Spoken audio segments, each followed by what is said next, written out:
What's the motherfucking deal, man? Welcome to the Den. I'm glad that you could join me this evening. I am your host, Ed Honcho. If you're not familiar with the Den is the best conversation on the internet. The reason why it's the best conversation on the internet is because of you wonderful people who come and join live each and every night. So I thank you for being here. And again, it is my honor, it is my privilege, and most of all, more than anything, it is my pleasure to get to chop it up with you guys each and every night. So now I'm going to talk about sugarcoating. We live in a PC world where, everything is offensive. And so it's almost like, do you join the PC gang, or do you fight back? Do you give them unfiltered raw truth? But we'll get into that. First, let's see what we got here joining us for the early bird pistachios, and then we'll see who else is in the chat. I got John from NY, Cultured, Only One Lie, Sweetberry, Brandon 335, Jen Smith, Jackie, M Grace, D the Gamma, Beyond a Funny Nigga Bell, Brenda, and just Sarah. What's the motherfucking deal? Let's see. I see Heidi on Colored People's Time. Never thought you'd hear me say that, did you? And I think that's, if I didn't miss anybody else, if I missed you, I ain't dish you, but I think that's where we are. So, let's talk about it, man. Like I say, living in a day and age where everything is PC, politically correct. You can't offend anybody, and it doesn't matter if it's one person or 100 or 1 million. Well, I guess the more it is, then the less people actually give a shit. So that's the crazy part about it. But it's to the point where we say everything is everything. We had a conversation the other day, and I think that male, female, men, man, all that stuff kind of got brought up, and there were some nuances brought up with that. So that's the whole gender thing. We can definitely jump into that. We can jump into racial aspects of it. We can. I mean, there's almost there's almost nothing that you can say anymore.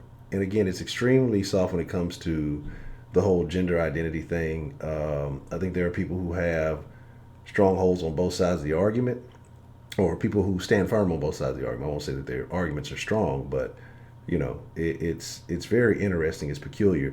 We live in a day and age where if I have an imagination, I get to be whatever I want to be, and you have to respect and play my imaginary games. We can be PC when it comes to talking about certain political figures. You can't say certain things about certain ones, but then others, it's free range. No matter what you say, it's A-OK, right?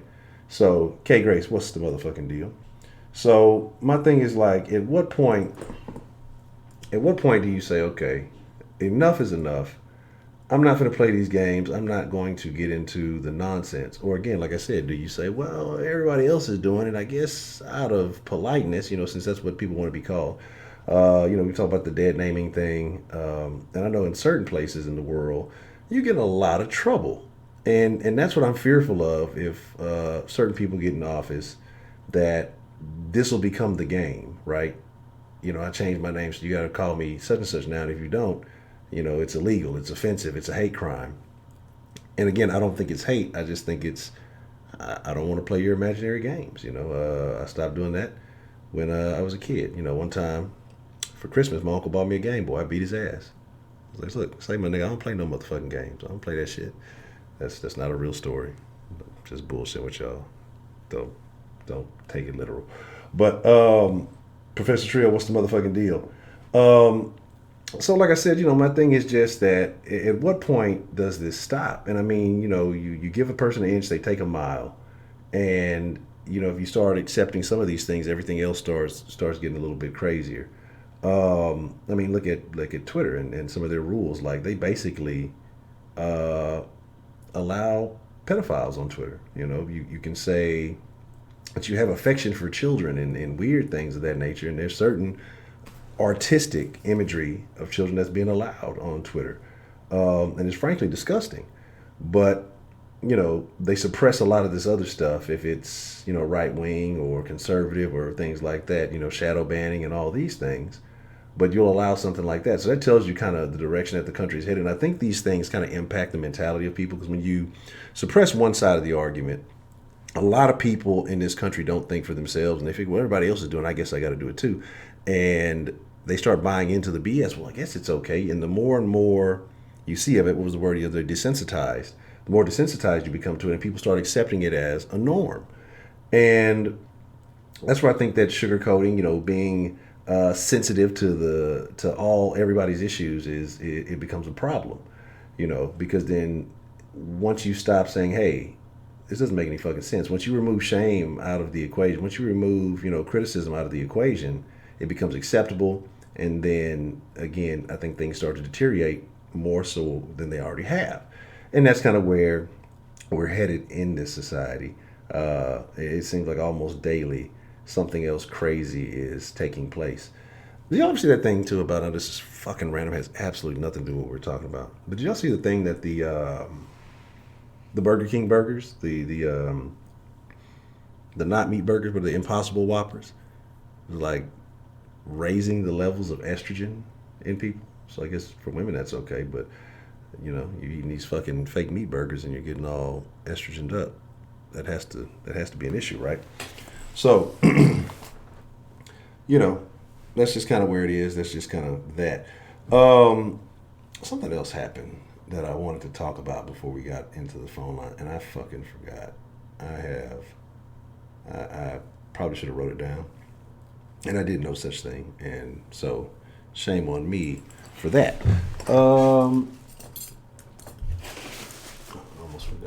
Almost forgot two random things that I'm supposed to do. But, and for those of you, I guess, we'll figure out this time frame here, but this is probably the second to last dent for a while. And yesterday I said we're going to do, I said we're going to do karaoke day. I don't know why the fuck I thought yesterday was Thursday for whatever reason, but it wasn't. So tomorrow we will definitely do the karaoke den. One last good time, so I hope y'all have some good songs picked out, and I hope that you guys have, hey Cartier, what's the motherfucking deal? I hope that you guys are ready to have a good old time, man. You know what I'm saying? And I think that it will be enjoyable. I think that we will have fun, and then like I say, next week, even though I said it'll probably be like Tuesday or so when I have to go take care of some things, but I'll probably just, probably won't be anything on Monday. I have to, like I say, get some other things in position over the weekend and stuff like that. If somehow, some way I can squeeze one out on Saturday, I will, but more than likely don't count on that. Okay. So other than that, man, like I say, let's have a couple of good height shows, you know what I'm saying? And so hopefully we get some good calls in this evening. Like I said, I won't waste too much time talking, like I said, but I want to know your thoughts as far as sugarcoating, as far as being PC, accepting all of this language that, that, this new lexicon of words that people are, inserting into the English language, things that we've never heard of before, cis is still a word that bothers me, or what is that, a prefix? I don't even think it's not a thing, but now people use it as though it's a thing, like as though it's, part of the language, part of the conversation. And again, very bothersome. It is what it is. This is where we are in the world, but how do you change this? Do you think it ever goes back? Do you think that, do we ever get to a sense of normalcy, or and again, it's not just on the, the gender issue, but there's many other things too. But again, like I say, but it's just like everything now is offensive. You can't say certain things racially when you describe people. We had that POC conversation a while back, and I find it super funny, right? Again, and I look at the POC thing kind of like the LGBT thing, and it's like you try to lump a big group of people together, I guess, to make it seem like a more powerful movement, but in reality, these individual groups are not fighting for the same thing. And so I find it extreme. I don't know, every time I see an Asian person say that they're POC, it makes me fucking laugh. And I know it's fucked up, right? I guess they are a color, whatever you want to call it. But POC means the same thing to me as colored people. And when people were calling niggas colored, it wasn't too many other groups trying to jump in on that. You know what I'm saying? They were definitely distancing themselves as much as they could. So I find all of this stuff funny now, and it's just like I say, it's convenient. So if I went out on the street, or I guess if somebody else went out on the street, white person went out on the street and called somebody a colored person, people would be very offended. But hey, hey, my POC brother, it's all good. Like, to me, that's like the ignorance in a lot of this lingo, a lot of things that we say and do. But like I say, when it comes to sugarcoating the truth, and it's not just the words we use. I mean, just period. When you're dealing with people on a day-to-day, family members or society or whatever, even having to deliver bad news, should it be sugarcoated? Should it be, should you lay it down raw? I mean, raw is law. But no, should you lay it down, unfiltered? I mean, like, which is better? Do people who get the raw truth, end up having a better understanding? Do they? I mean, is it more damaging? And this is kind of where I'm going. So, with that being said, I guess let's open up the lines, man. And let's talk about some shit. So again, like I said, good to see all you wonderful people. I hope that your days have been pleasant. I hope that everything has been going in your favor. I hope that life is presenting you with everything that you. Oh, there they go.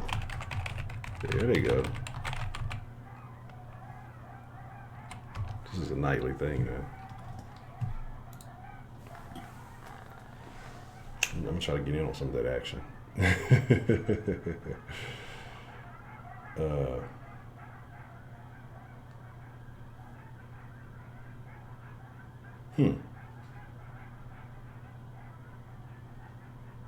see this. What is it? Okay.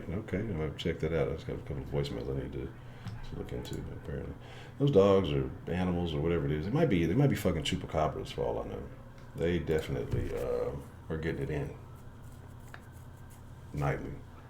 I don't know if it's the weather. I don't know what it may be, but it's definitely going down on my side of town. So, all right, let's put the number up. Let's get some calls in. I don't know what's on your mind, and I will be distributing pistachios. I guess I could do that now so it doesn't, invade the call as much.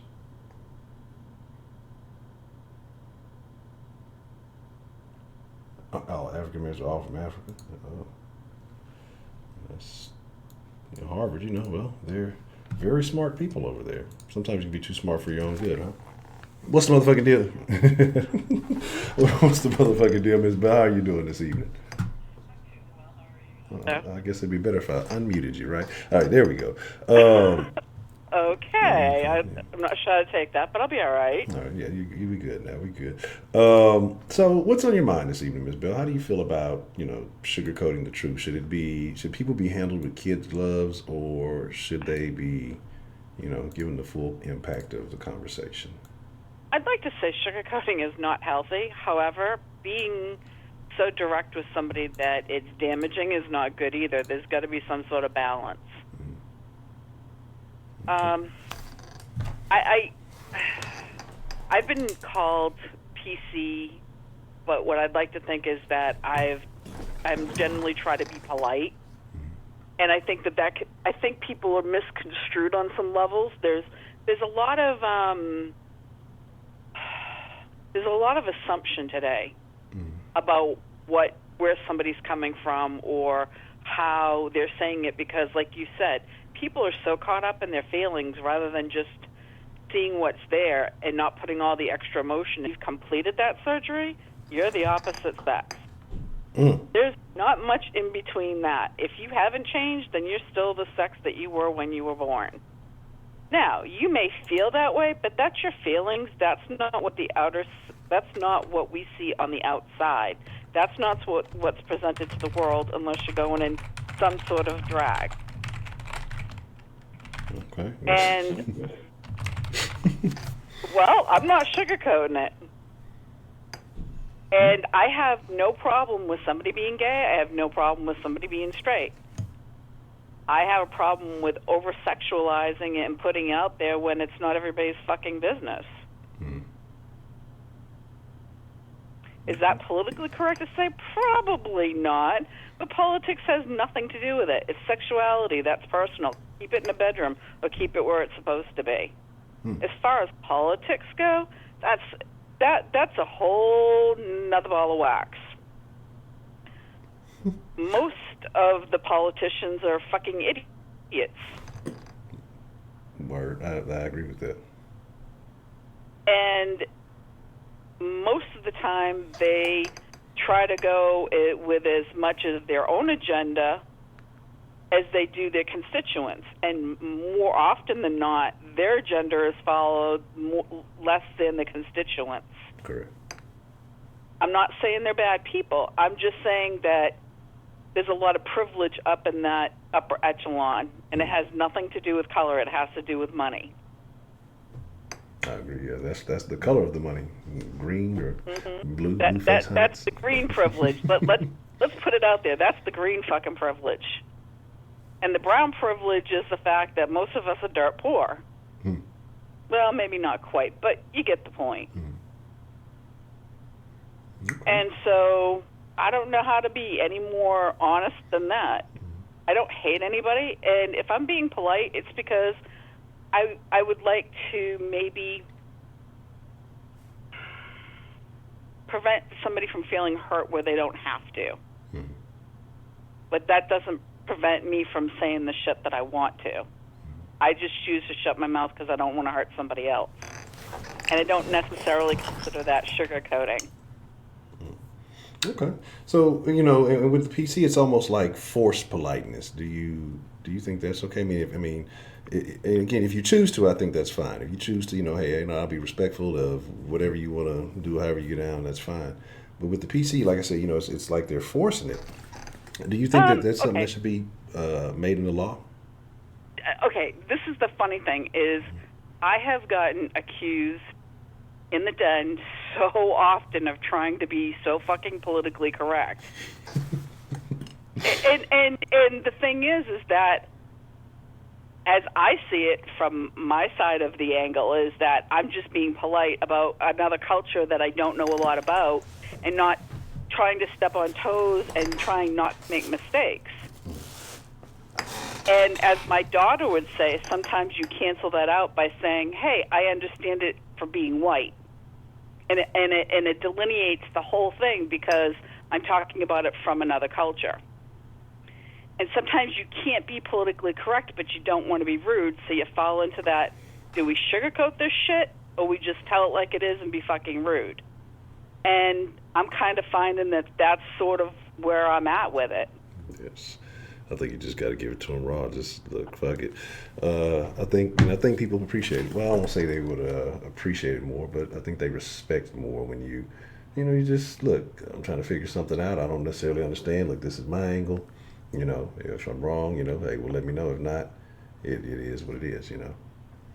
Well, it's not like you have to feed somebody baby food, but I mean, putting it down raw with no lubrication really sucks too. On the comment, whatever's being verbally said, sometimes it can be the point that it hits somebody below the belt. And you're right. We're not technically responsible for what we say to somebody. Whoever receives the message is responsible how they handle it, but it doesn't mean that we shouldn't show a little bit of respect to another human being if something is a sensitive topic. Yeah, I agree. Okay. Okay. I think that's kind of it. I kind of thought I hit most of the points that I was looking at. Did you have anything else you wanted to ask me? No, that's all I got, Miss Bill. All right, can't wait to hear everybody else tonight. This is going to be good. All right, thank you for getting the party started. The bell has rung and class is in session. All right. Good night. Good night. Oh, I got the wrong phone thing here. Okay, there we go. All right, let's do it here. What's the motherfucking deal, man? Who we got calling into the den this evening? Hello. Hello, Mr. John. How are we doing this evening, sir? I just had a nice T-bone steak. I'm chilling at my mother's house tonight. Was it well done? What's that? I say, was it well done? It It was burnt to a crisp. Okay. Well, this is So I just wanted to apologize. About the comments I made the other night in the stream about what is black culture. I just want to apologize for sugarcoating my comments. I should not have been as PC as I was.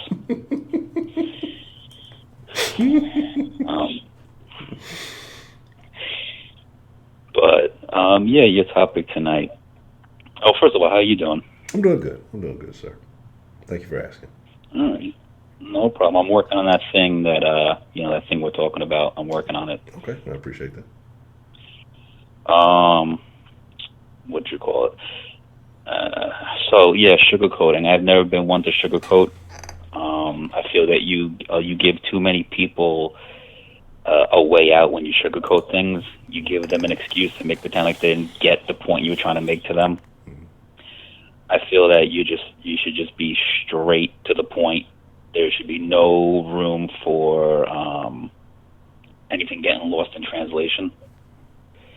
It's always worked for me, and I've always felt that even if you're a little harsh and you get the person a little angry with you, you're going to get them to react a little more honestly if they're angry. People usually let their real selves come out when they're angry. And that also plays into the whole, if you're a little too sweet, you might make them feel a little too comfortable to hide behind what the real truth is. Unfortunately, these days they've been grooming the kids for the last 15, 20 years, to believe in participation awards and to believe that everyone's equal and to just believe boys and girls are equal. And what happens is you have now a society of youngsters and some middle-aged people that just don't have any hair on their private parts. Like I took my nephew to a basketball game last night. My sister couldn't make it, and her husband's handicapped, and so he's not always able to get out the house.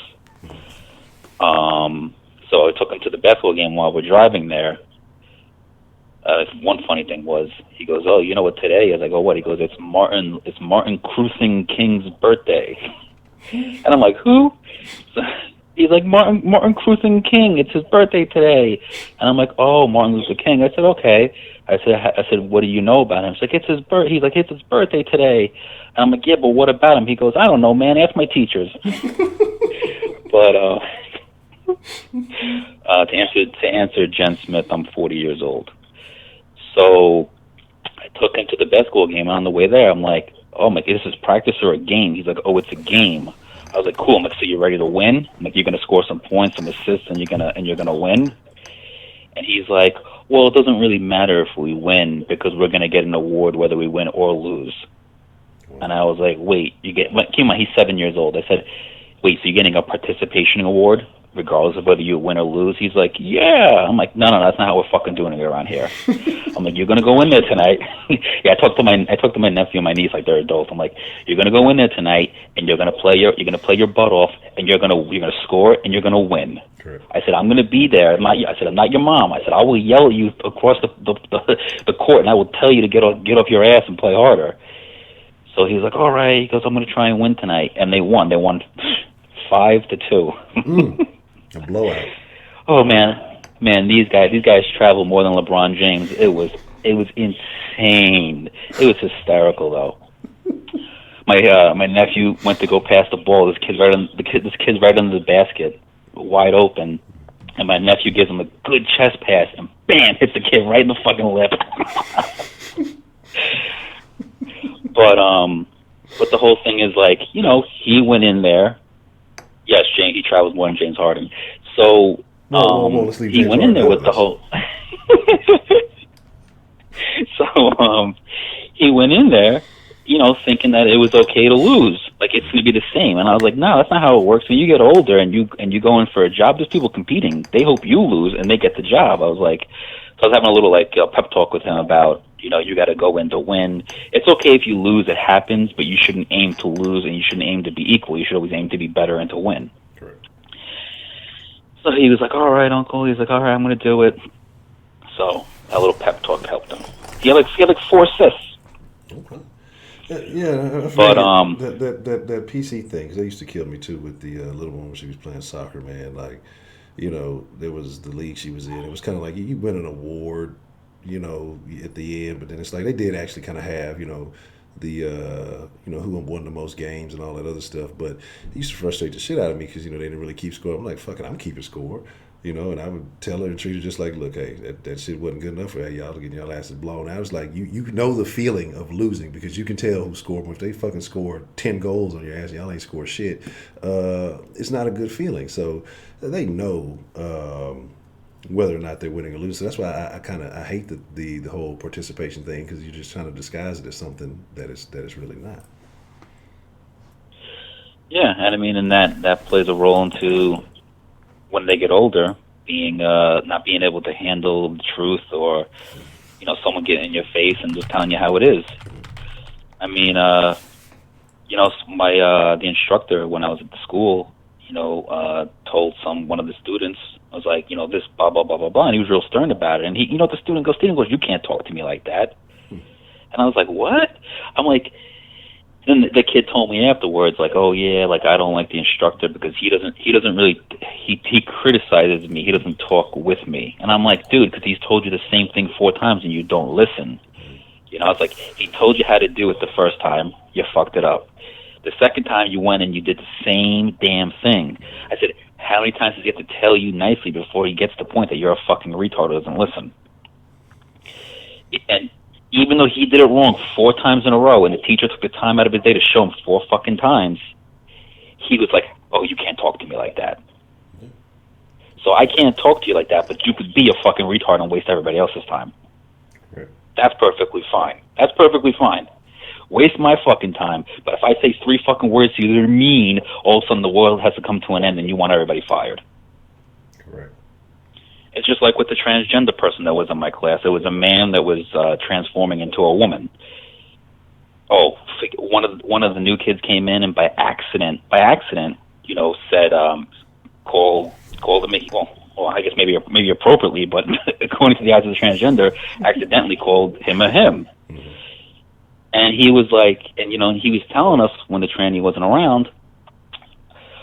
Like, oh, I didn't know it was a woman. Because I really couldn't tell because I thought it was just like some I don't know, like really ugly girl or really feminine man. He's like, I didn't really know what it was because I wasn't trying to be a dick. And and the trainer just got all defensive, and I'm like, that's the fucking world you kids live in. Mm-hmm. I said, y'all fucking think it's y'all because you're politically correct. You allow this fucking person to think, even though they were born with cock and balls and a hairy chest, that it's a fucking woman. Hmm. And now because of that, they're talking about men can give birth and men get periods too. No, they fucking. I mean, with all due respect, we've seen some of the guys in the den. Some men do get periods, but in real talk, though, what kind of bullshit is this? The only reason why all this nonsense is being allowed is because people who want to tell it like it is are not allowed to say it anymore. Mm-hmm. They're being silenced. And then what happens is the youth don't hear the real talk, the unsugarcoated truth, and they hear all the bullshit. Men can have periods. Men can give birth. Women are equal to men. This and that. They don't hear me telling the truth. They hear some fucking jerk off on TV who's getting paid to say whatever they don't fucking believe, which is the nonsense I just told you. And then these kids grow up being fucking pansies. What happened to the good old days when a tranny was a tranny and they didn't get in your face and they didn't fucking tell you that they were really a woman? They knew their fucking place. You know what I mean? I'm not saying that we should be allowed to go up to a tranny and say horrible things to them. Yeah. I think you should let bygones be bygones. Let them live their life. Let gay guys live their life. Gay women, straight men, straight women, black people, white people, brown people. Everyone should be able to live their life without being attacked. Mm-hmm. But at the same time, you should be allowed to, say how you feel in conversation when somebody asks you how you feel, or it's in regards to a topic, you know, about that situation, but we can't even do that anymore. You know, and it's like you say one thing that's homophobic or racist or xenophobic, and you know, heaven forbid you're someone who has a great career and making a lot of money, they want you dead. They want you, Mario Lopez. They want you. They want your show gone. They want all your income gone. They never want you to work again gone. They want you in jail gone. They want you dead on the side of the road with an armadillo eating your ass out dead. Okay? They want you fucking dead and rotting away. Yeah, it's a terrible thing. They tried to cancel what's her name, the Harry Potter lady. I couldn't believe it. That was. Yeah, that's my whole thing. And you know what the fucked up part is? Now, you know, it's ironic that you bring up the Harry Potter lady, because I was literally thinking about that. I think it was last night or this morning. What percentage of people are like transgender that they can like almost shut down Harry Potter? Nigga, I thought compared to the, what is it, right? Like 1 or 2%? Yeah, I thought it was a very small percent. Like I thought it was like a percent of a percent. Like I thought it was like the LGBT as a whole was like a small percent, and then the trans community, there's like a percent of a percent in that. So it's like it's very small. But that's why I think that, and that's why I'm saying, you know, when you lump that whole group together, you know, I guess that's why they have more power as a whole. So I guess, you know, well, if you say something negative against trans, then we're all going to rail against you. But again, there's all different issues in my opinion. I'm sorry, say that again, Honcho? You know what I'm saying? But each of those groups, then the LGBT, to me, they all have different issues. So if you're saying a man is a man and a woman is a woman, you know, I guess that could be offensive to the trans community, but I don't see how that impacts the LGs or the Bs, you know. I think when Kenneth Fitzgerald was calling in, he made a comment like, you know, a man who thinks he's a woman or a woman who thinks he's a man, that's the transgender portion. That's not him. He's like, I remember him saying specifically he thinks like a man who's trying to be a transgender woman is still a man. Mm-hmm. So, I mean, that goes to the point you just made. And I'm sure there's some people that just encompass the whole alphabet and they stick up for each other. You know, I would imagine that's there too. But it's just ridiculous. You know, and and it's like, I'm already in New York, which is a very liberal state. I can't imagine what's going to happen if, like, Texas goes liberal, if the Midwest goes liberal. That's just going to be scary. Texas goes liberal. It's slowly making its way purple with all the influx of Californians coming to Texas, to the major cities. It's going to be a real wild thing, because I'm waiting to see who's next with the whole cash bail thing. I've been kind of low-key watching that and seeing some of the crazy shit that's been happening with that thing. Who was the guy I think that raped, I guess he was he an illegal immigrant that raped a 92-year-old lady or something like that, and then they let him back out or something? Oh man, what do you like? You know, it's like I don't agree with rape in any way, but really, a 92-year-old woman, like, come on, that poor woman lived her long life, probably worked so many years of her life, and at 92 she's got to die of fucking rape. Come on, man. That is just absolutely disgusting. Yeah. Come on, what kind of 92 dying of rape? And it was an illegal immigrant who should never been here in the first place. What kind of bullshit is that? But yet that'll get swept under the rug, and we'll talk about some fucking poor illegal immigrant who was discriminated against, like, because he never had a driver's license, so he couldn't fucking buy a gun. It's like, you know, poor illegal immigrant. Meanwhile, this fucking lady got fucking raped and murdered. Yeah. A tax-paying citizen. Fucking that's the way the country's going. Heidi, I will never stop judging.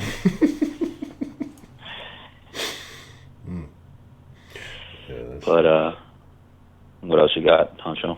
Yeah, I mean, I don't think I got too much more. Like I say, it's just I'm mad at it's a lot of stuff going on, and there's been a lot of topics I didn't even want to really dive into because of, you know, everything else that's going on. But I'm like I said, I'm hoping everything goes smooth, because there's so much I want to talk. I'm talking about when everything is said and done.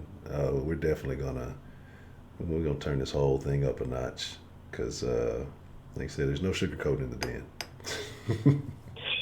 Yes, and Shelley Long made a good point how STDs are high in the elderly. I've heard that the HIV rate is high in the elderly compared to the younger groups, because they feel like, you know, since you can't get pregnant after a certain age, why use a condom? Mm-hmm. and then because of that, HIV gets transmitted more often. That's I was told that by my friend who's a nurse. That's terrible. So all the seniors in the den, wrap it up, man. Wrap it up. Oh, but anyway, I don't want to hog any more of your time. I just want to say good luck with whatever it is that you do soon. If I don't speak to you by the end of the time you stop streaming, and just want everybody to know that white Jesus loves you. All right, John. I appreciate the call, man. All right, bye-bye. Oh man, yeah, I have heard that thing too about somebody said rape is control. It's a weird way to want control. To me, I don't want no. I couldn't do it. I wouldn't want to, but look. I don't know. I guess I don't know. I guess it's just something I wouldn't understand.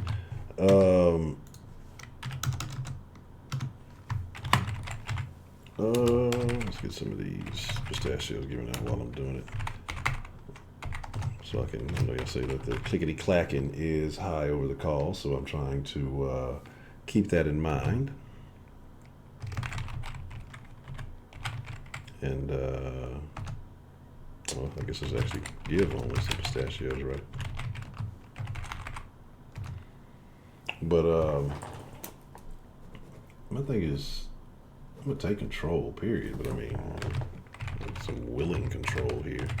Like you gotta give me the control. I ain't gonna just take it.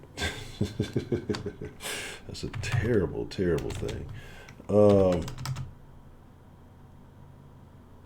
That's a terrible, terrible thing. So, I mean, it's unfortunate. I wonder how many people are just lacking, or I guess needing that control in their lives, because it happens.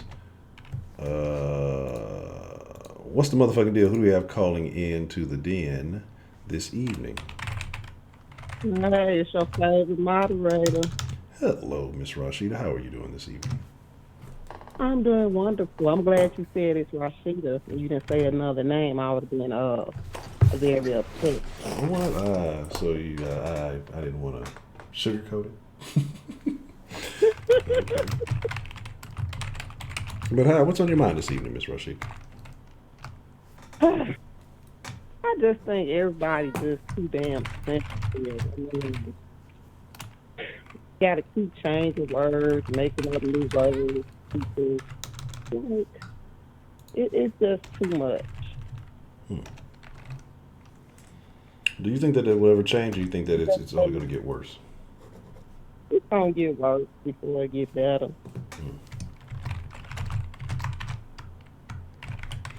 So of all the new words and the new stuff that people use now, what is the worst in your opinion? What is the worst situation in your opinion? I think having all of these different labels for people. You don't know if it's a man, a woman, a transgender, a transsexual, a PSI, a FTO, a ABC, a GYD, I can't keep up with all of them. And that's I guess there's a confusion too. So do you think it's on the part of the person who is not familiar with these terminologies? Should they take their time to educate themselves to be more aware and more sensitive to these people, or should they just not have to give a damn? No. They need to get in where they fit in. You're either a man or you're a woman. Okay. So have you ever had an encounter with somebody having to use a different name, pronoun, or anything like that? I think you should always try to respect people that shit. Sometimes if you don't know, you don't know. Yes, that's true. So, I mean, that's not your fault. Whatever they trying to be, they should look more like it. Then they can have their flaw. Okay. So do you think some do a very poor job of doing that?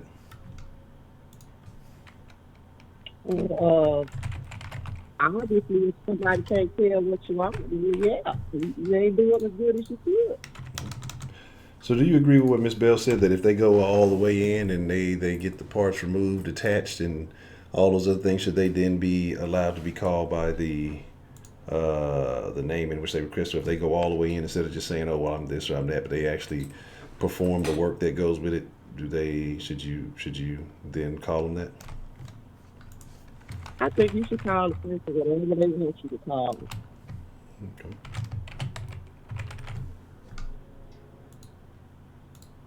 But now some people they do try to misidentify people trying to be funny.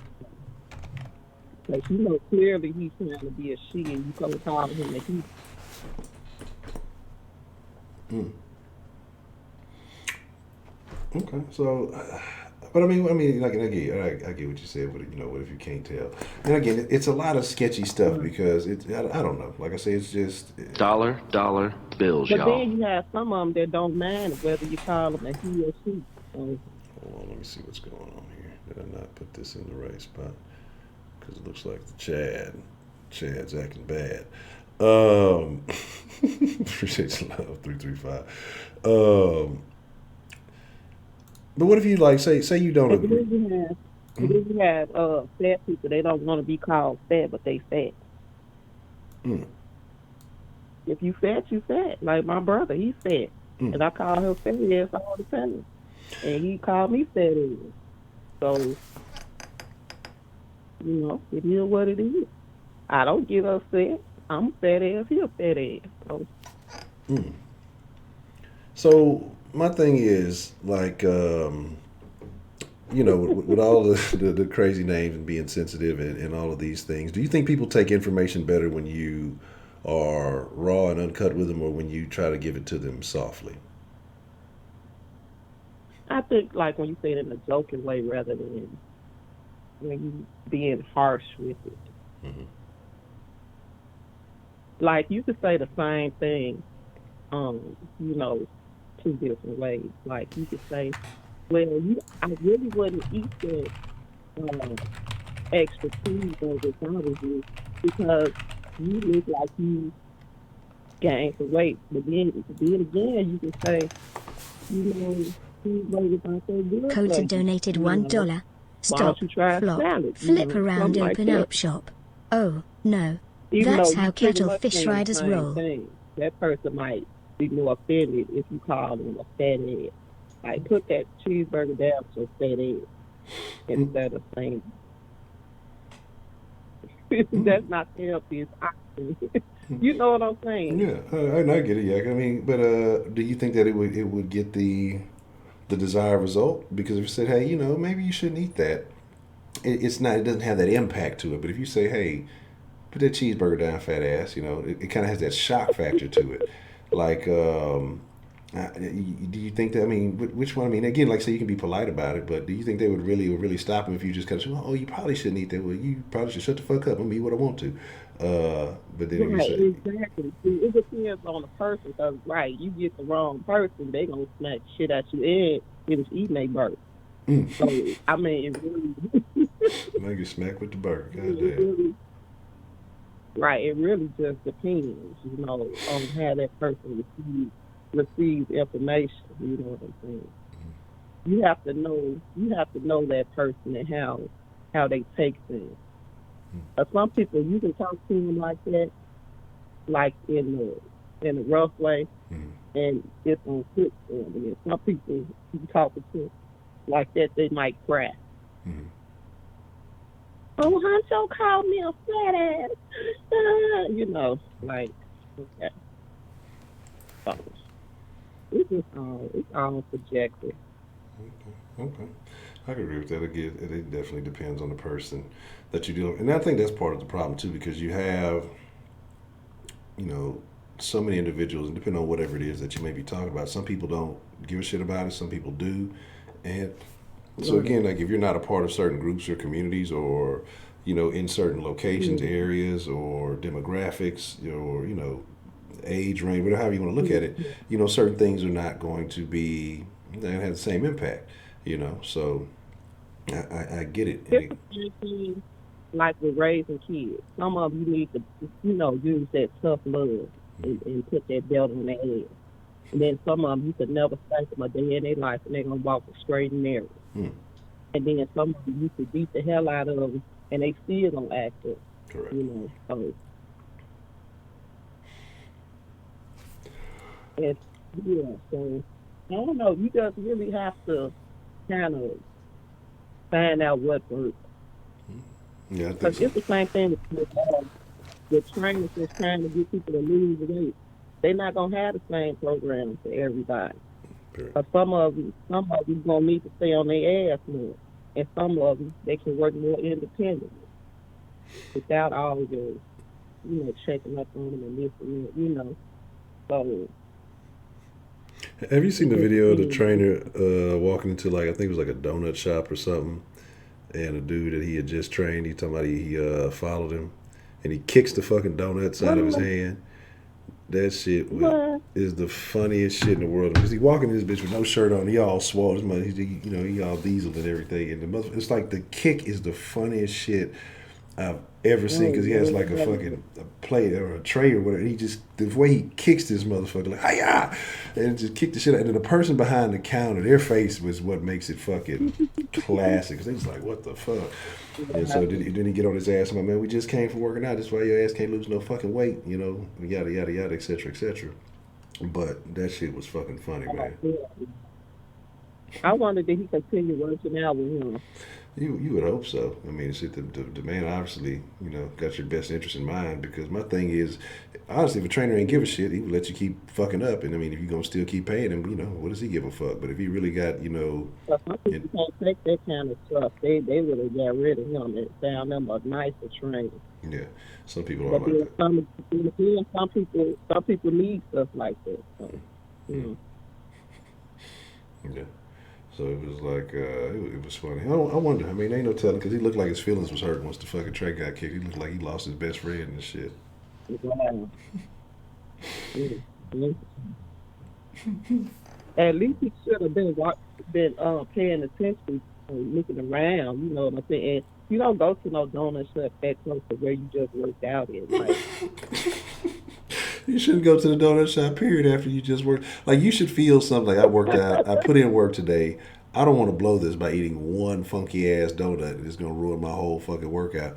But again, it is what it is. I just think it's like so crazy. Like, in my area, there is a Denline, and then there's a Dunkin' Donuts like right next door. Like,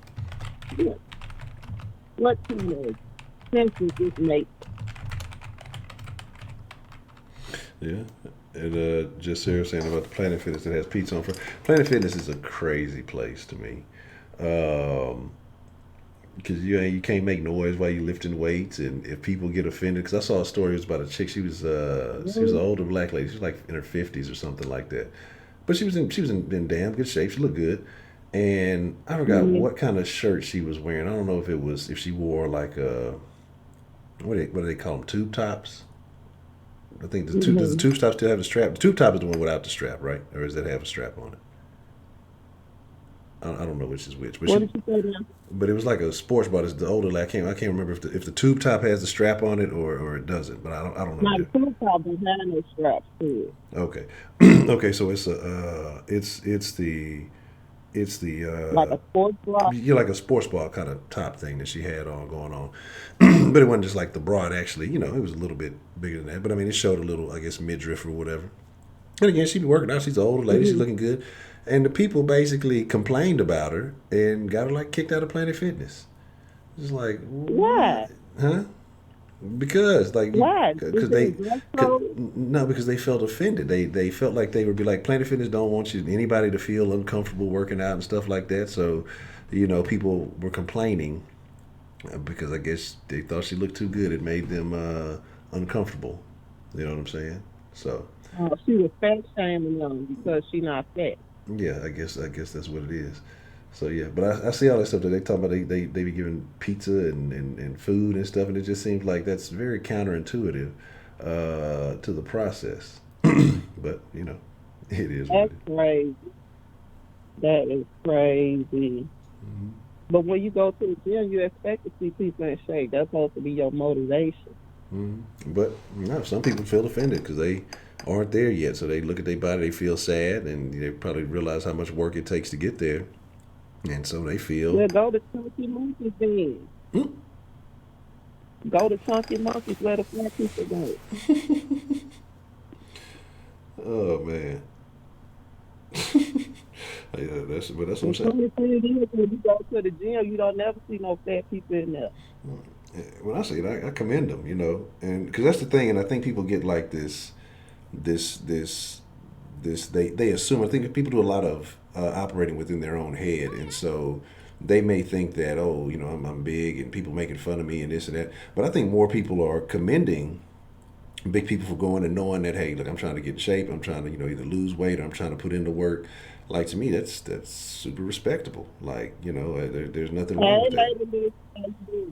Because let me tell you something. I've been to the gym a few times in my life. Mm. And when I was in there, I didn't see no other fat people.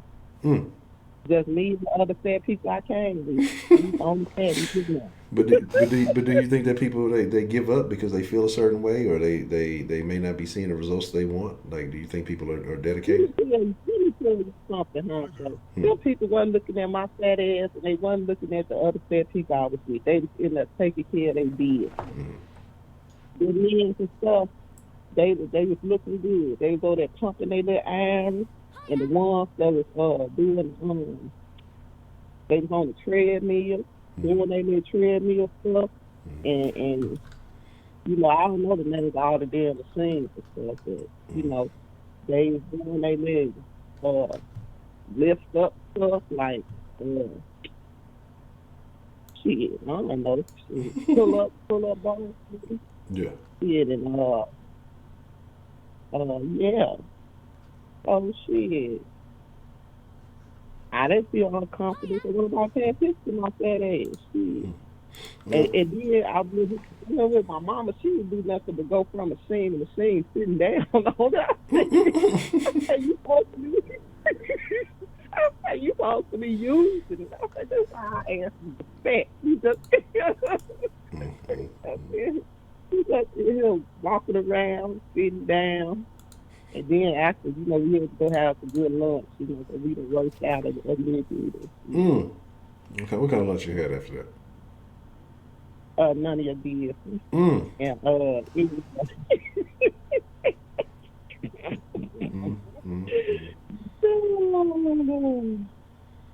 Terrible. It was fun though, but yeah, I think people have to get over that fear of how other people gonna perceive you. Now I ain't saying if you like that they're 600 pounds or something, people ain't gonna be looking at you because they might think you're doing just say machine and shit. So I ain't saying that people gonna be looking at you if you that goddamn big, you can't hardly fit through the door now. So I don't know about you in that. Man, it was a dude I saw, again, this was a while back on Twitter. I wonder if he's still continuing his journey. But he was a real big dude. But he was putting in the work, and he was starting off struggling. He was, getting better as the weeks were progressing. Yeah. And he was getting a lot of love. A lot of people were committing. Like I say, man, I think people will encourage anybody that they think that, anybody trying to do better. I be seeing big people, like sometimes they have videos and they're working out and shit, I be snacking on my chips while I be watching them and shit. I'll be like, yeah, you doing good. Snacking on the chips while you watch the people. Mm-hmm. Terrible.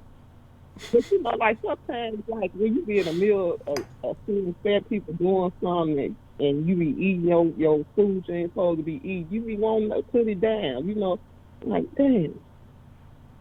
I really should finish this pizza, but shit, I'm gonna get cold long on here finish it. So we go on here and eat. And then after this, I'm gonna stop. That's what your mindset be really. But yeah. Yeah, like I say, you gotta find it. You gotta dig deep if you want it. If not everybody wants it. So it is what it is. I know I be Yeah, but that's why you 50-50. should be fun like that most times. I think it should be fun. You should make it fun if it ain't fun. Okay, okay. Yeah, you can't overdo it. You know what I'm saying? Like when you first go there, don't go in there thinking you Arnold Schwarzenegger, you can lift all this and lift all that. That's how your head be hurting for 2 or 3 days. You know what I'm saying? mm, I went in there one day. You know, I hadn't been doing what I supposed to be doing. You know, and went in there trying to stay on the treadmill a long time. Then we end up hurting. Then by the time I finished everything, being this way, couldn't hardly move. You know, back was hurting everything. You know, because I overdid it. You know, you can't exercise for a year in one day. You know what I'm no, saying? no. You have to make up for all that time. You got to pace yourself. You know what I'm saying? You got to do what you're supposed to do, but do it in moderation.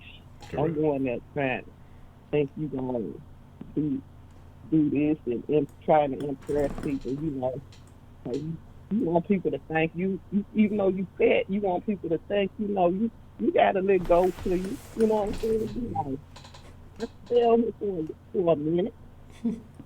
You know, Yeah, but so so when that, and I, somebody say, "How long you stayed on the treadmill?" You can say, "I stayed on there about an hour or so." Even though you stayed on there about 10 minutes or so, mm, and so it just depends on how much you sweat. You know, you could probably pull it off. You could. you just round it up a little bit. You know what I'm saying? Round up to the nearest hour. That's how I do. Mm, that's terrible. That is a terrible, terrible situation. That's tough, man. That's tough. No, but for real, when you doing your sit ups, you have every sit up you do, you got to count it two when you fat because you know it take extra strength to just do it. So instead of count one, I counted two. I counted two. I'm not even gonna start with you. I'm not even gonna go there with you tonight. But I might need to steal that for myself. Cause man, I'm telling you, man, I've been trying to do the app thing, and it's not the most convenient thing, but it is. Like, that's a tough part of your body to lose weight on. The Mm, stomach. yeah, I gotta get that core right. You never know. I might have to duke it out. You know, I gotta have the endurance, so I gotta get the core right. But nah, like I say, When you have a nice size stomach, it is good for some things. Like you can set your drink on there with your chips. You know what I'm saying? You got a built-in, like a built-in table almost. So hey.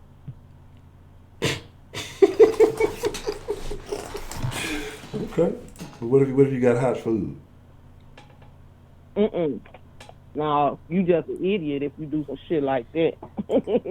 Okay, okay. I'm curious. Okay, okay.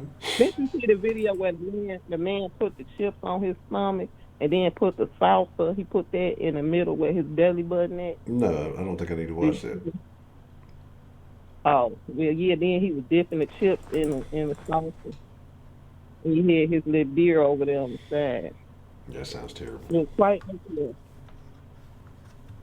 That sounds very Yeah, I bad. do think a belly on a man is sexy. Miss Gray. Oh, you know, they call that the baller belly or the gangster gut. You And know, I know real big belly, not like Dan. Dan from Roseanne, not like that. He look like he look like a bell. no, no, that's no I way. don't even know how they made all them kids. Who, Roseanne and Dan? Yeah, both of them got muffin tops. He got to lift her muffin top and she lift his. I mean, I don't know how that works. Mm, let me see. I mean, there's some science behind it, but we ain't gonna dive into that. That's a whole nother conversation.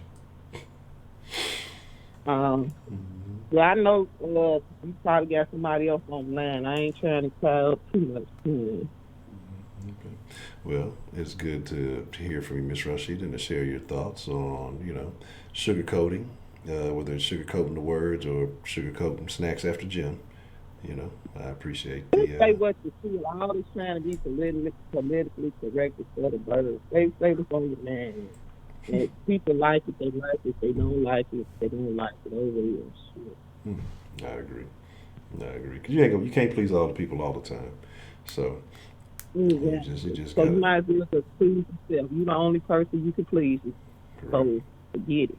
Correct. You gonna have a And song trying for us? to call this person up. I'm sorry, what did you say I now? said you gonna have a song for us tomorrow on karaoke? Yeah, I had worked on one earlier. You know, I thought it was gonna be today. So Okay. yeah, I haven't read it tomorrow. Unless you want to hear it now. No, we save it for tomorrow. You know, you can bless us with the vocals tomorrow. So every time I get ready to sing, it's like you don't be wanting me to sing. Nah, you gotta save it. You gotta save it for singing day, so that way anybody who may come in late, you know, expecting to see karaoke, they don't miss it. You know what I'm saying? Mm-hmm. Well, I done had requests to go on here to sing it, so let me cue up my music. No, I'm just playing, Honcho. I'm gonna let you go. I'm gonna save it for tomorrow. Cause you was finna hang up on me, y'all. He was finna hang up on me. I would never do such a thing. That is not the Honcho way. You would do such a thing and then try to say you was having problems with your equipment. I did. I had the cord was moving on the other side. It turned the knob down, so that was an accident. But yeah, save it for tomorrow. We're gonna be looking forward to hearing it, and so we can have a good old time and have a very memorable den tomorrow. What is he talking about? I be shamelessly flirting with you every night. Honcho, oh my goodness, please. Lord have mercy. Nothing, Honcho. I'll be telling you tomorrow. All right. I will not tell you. Okay. Well, we're looking forward to it, Miss Rashida, and I appreciate you calling in this evening and sharing your thoughts with us. Okay, Miss Grace, I'm gonna be ready for y'all tomorrow. I think Honcho is really ready to get me off this lane. Cause he don't want me to hit some notes on it. That's what it is. We ain't prepared tonight. We ain't ready for the vocals tonight. We're gonna be ready tomorrow.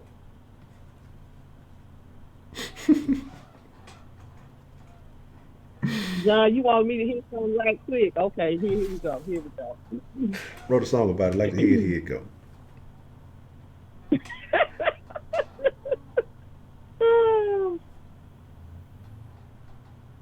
No, I ain't gonna do nothing for y'all tonight. I'm gonna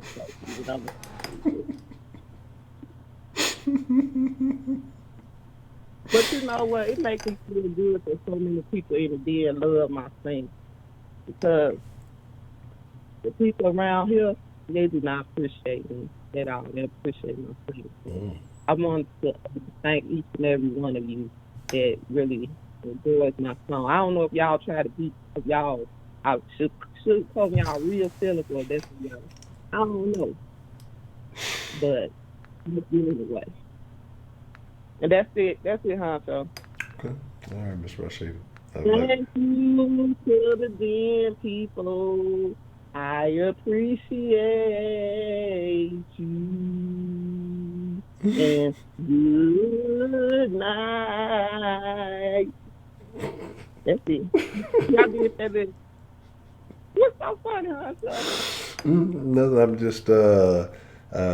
I'm just listening to your rendition and just admiring it. You was laughing at me, Honcho. I had something popped up on the side of the screen, and it was a little humorous. Sure. All right, take care, Honcho. All right, Miss Rushing, I appreciate your call. Okay, bye-bye. Have a good night. You too.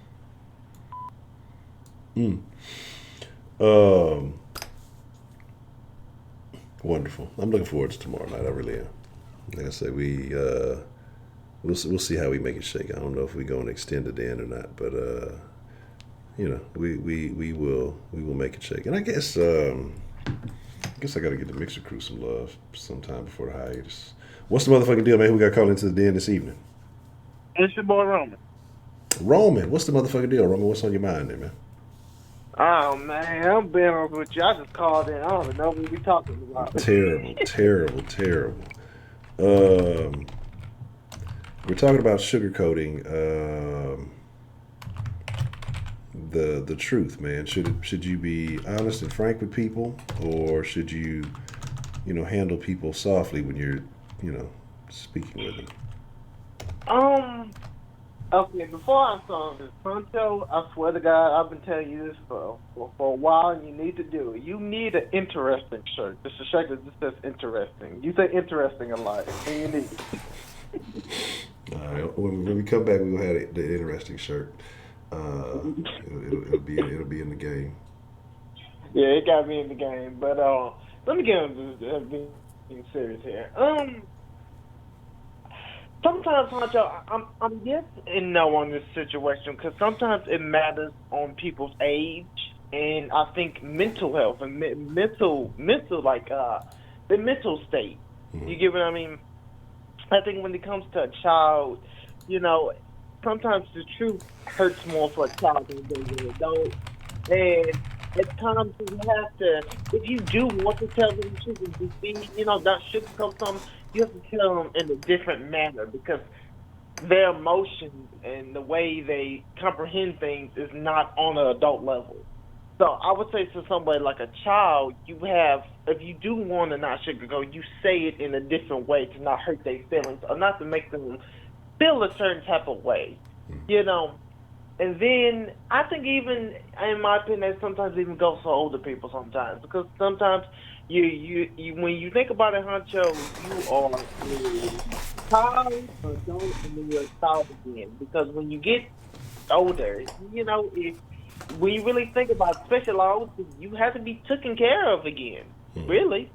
So you kind of become a child again, and in a way, I don't want to make it sound like you're dying, but, your brain is slowly deteriorating. You're getting older. You lose knowledge and you lose brain cells every day, but you're slowly passing away. So that goes for everybody. But I would think somebody like say kids and elder and older people, I feel like you have to break it down a certain way.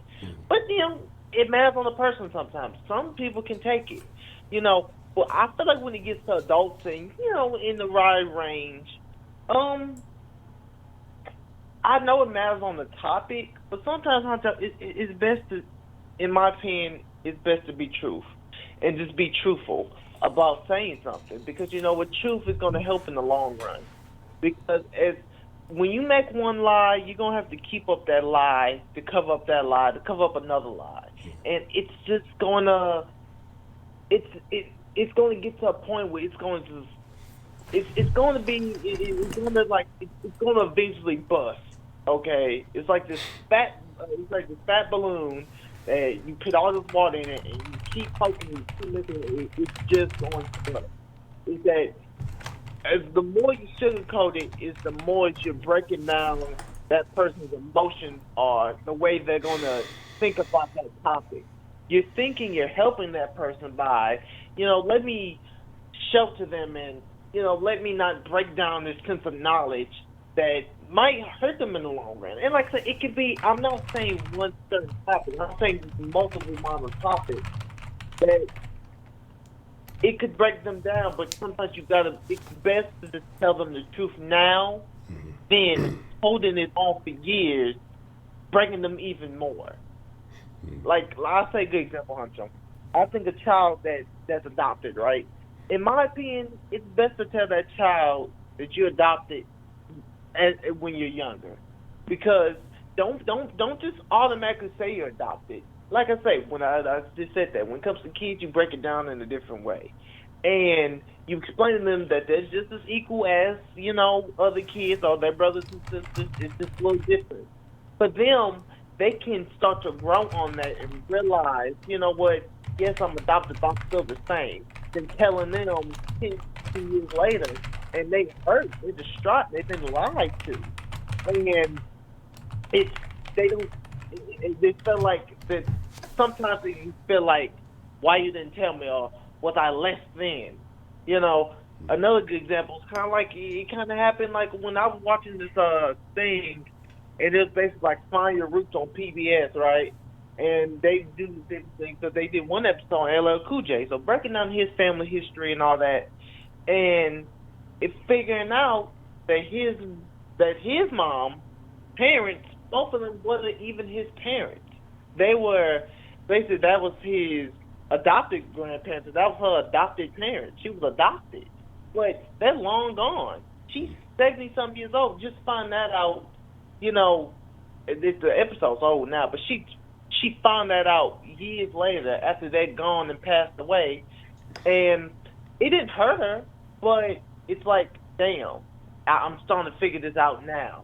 So what I'm trying to say is sometimes it matters on the person, it matters on their mental state, and it matters, in my opinion, on age to be truthful. But at times, eventually, you're going to have to tell the truth. Eventually, it's just maybe just the right time. But what do you think, Honcho? Give it to them raw. It's just lay it out there, because I agree with what, like John has said earlier. Sometimes if you say certain things too softly to certain folks, it can leave room for misinterpretation. So I think that, I mean, again, kids, you got to handle them, because you got to make sure they can comprehend certain shit. But if they can comprehend the conversation, then I think you got to kind of be straightforward with them. And I think that with kids, because a lot of people are really soft with their own kids. And I say this often, man. Nobody gives a shit about your kids, and it's not to be rude or anything, but nobody gives a fuck about your kids like you do. The rest of the world, shit, other people got their own damn kids, and the other people who got kids that's in the same grade or school with you, they hate your goddamn kid. So you just gotta, you kind of gotta be. I mean, you don't want to be. What's the word? I mean, you don't want to be. I mean, you just kind of got to give it to them straightforward, because that's how the world is going to treat them. I'm not saying you don't love them, not telling them you don't appreciate, but when it comes down to important things or whatever it may be, you kind of got to give it to them straightforward so that they can deal with the rest of the world. That's why we kind of have the situation we have now. Like was mentioned earlier about you can't talk to me like that, like, because nobody wants to criticize the kids, nobody wants to be strict, nobody wants to lay down a foundation and let them know, like, now it's all about, let's be friends with our kids, let's not offend them, everything is anxiety. I walked into the store, I had so much, like, anxiety is such an overused term too. I agree. And we talked about it, the other day, but it's like, I think some of it is just, people that don't know how to deal with certain emotions and things, and then, there's real anxiety. And the thing, like, everything now is, like I said, we're just coming up with terms for everything, especially some type of fucking medical term for everything, to give people excuses to just be worthless. And so my thing is just that, man, all I know is that I think you should be direct with people for the most part. And so I think they process it better. It may not be smooth, but they'll figure it out. No, I 100% agree with you on that one. It's like I said, sometimes you just gotta be honest with people. All I'm just saying is, like, some people, like, what I should say, I'll say is, you have to break it down differently to certain people while saying the truth, but not lying to them. Not sugarcoating. You saying it, but you just wording it in a different way. You get what I mean? And I think that takes for certain people, but in this time of age, how people have been lied to their whole lives, and how, now they feel like they're just untouchable because they've never got the truth to them. Yeah, truth hurts, but it helps. So, yeah, I agree with you on that one. But before I go, Honcho, I got to ask your opinion about something real quick. All right, what's up? Okay, so they just announced the entries into the Rock and Roll Hall of Fame, right? Mm-hmm. And two entries that got in was Biggie and then Whitney Houston that got in. Mm-hmm. So, I've been watching these videos, right, going back and forth. And, I mean, I'm not trying to sound racist here, but a lot of videos I've watched been white people, and they've been irritated because they felt like, rap artists, R&B artists, just, let's be honest, non-rock artists shouldn't be in the Rock and Roll Hall of Fame. Mm-hmm. So, basically, my question to you, what do you think? It's called the Rock and Roll Hall of Fame. The genre of music that these people, entertained in, neither one of them was rock and roll. So, I have no issue with somebody being upset by that. Just like I wouldn't want to see fucking, I don't know, fucking Leonard Skinner in a rap hall of fame or some shit. It wouldn't make any fucking sense. It would be kind of fucking stupid. So I don't see any issue with that at all. But do you really? But then it's tough to get like, shouldn't you celebrate all music? You know, I'm just saying because it's all music that it's helped just garner the word in general. It's not just rock and roll that has influenced music or influenced culture. You get what I mean? So Okay. Well, it's starting to get is there a music hall of fame? Dedicated to all genres of music. But then I can start to get that the Rock and Roll Hall of Fame is the closest thing to a music hall of fame. Okay, but then, you but like I say, it has a specific name, and to me, that's why I say I'm not even really tripping on it because it has a specific name. To me, it sounds fucking. I saw something with P Diddy talking about we made it or some shit. Like one, he's dead, and so what is both of them are dead actually. What is them being inducted into the Rock and Roll Hall of Fame change? And then two, like I said, they didn't sing rock and roll music or they didn't perform rock and roll music, and so to me it's weird. Like if there is no music Hall of Fame, then go build an R&B Hall of Fame, go build a rap Hall of Fame or whatever, and then have that whole thing going on. But again, that's going to take just this comment here like. Oh man, I got to get back quickly because there's so much to talk about. Like we could spark up a whole different conversation, and it's going to definitely deviate from music. I'm gonna hurry to get off the line. But I know I'm about to spark a whole different conversation. I was just about to get into Chuck Berry and how black people started shit. I was like, nah, let me hurry to get off the goddamn line. Yeah, but so I'm gonna talk to you. I'm gonna talk to you more later, Honcho. All right. Well, I appreciate the call, Roman. This is a good topic, though. I appreciate. We might try to get into something about that if we got some time. Yeah, man. Anytime, man. All right. Shout out to Roman. All right. What's the motherfucking deal, man? Who got called into the den this evening? Yo. Ah, What I do? Mr. Ken. Mr. Ken, how are you this evening, Mr. Ken? I'm doing good. Doing some work, eating some crackers with peanut butter. A lot of peanut butter. Did you apply your own peanut butter, or did you buy the pre-made peanut butter cracker sandwich things? Oh, I'm applying my own peanut butter because I like to put a lot of peanut butter in the middle. Yep. The what do they call them? Cheese nap.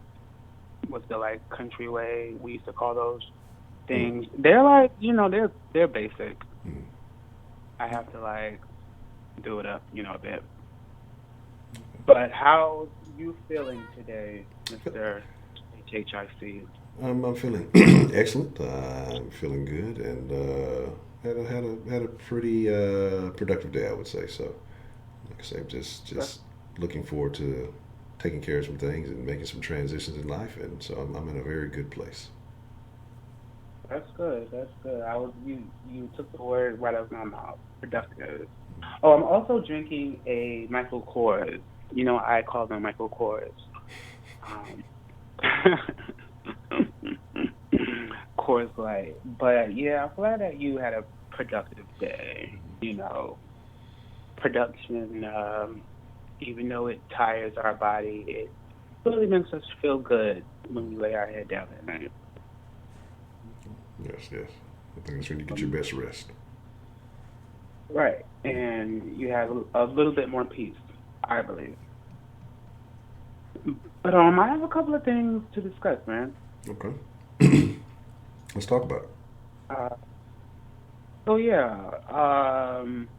And again, I believe that people need to stop equating the raw truth to being rude. I believe that there's a difference. Like when you're saying a truth, to someone or about an opinion or, about a topic or whatever, I believe your delivery plays a huge part in what you say. And I believe the delivery is what makes it rude in a way. Like you could say a truth, but you could be condescending at the same time. So that to me is being rude, or calling someone a name is the truth, but you're using it as a weapon. Do you see what I'm saying? Like, it's kind of it comes in different forms, I believe.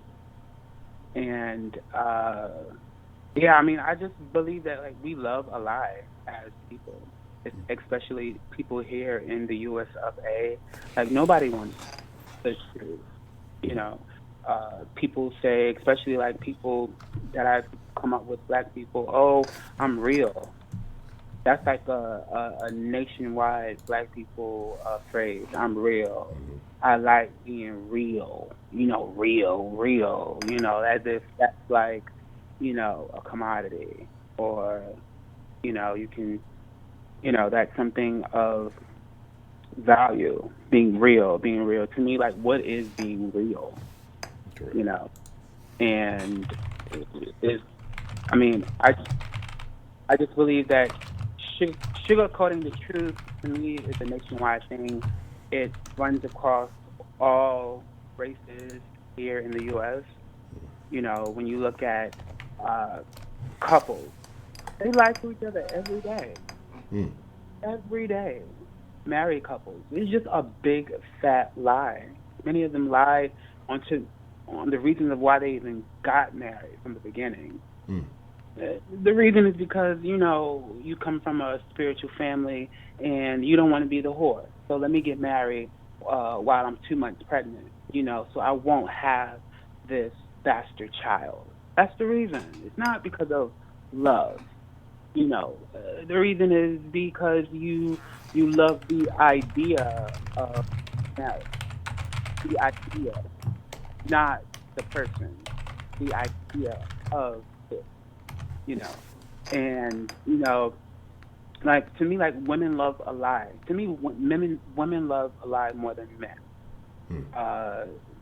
They love a lie. I'm not saying they lie more than men. I believe that they love a lie more because you ask your mom asks you how she looks. You're like, oh, you're beautiful, and she's really not. She's really not beautiful. Her inside, her soul, her spirit may be beautiful, but her outer appearance, she looks sloppy. Your baby moms ask you, your girlfriend, your wife asks you, oh, how my I look?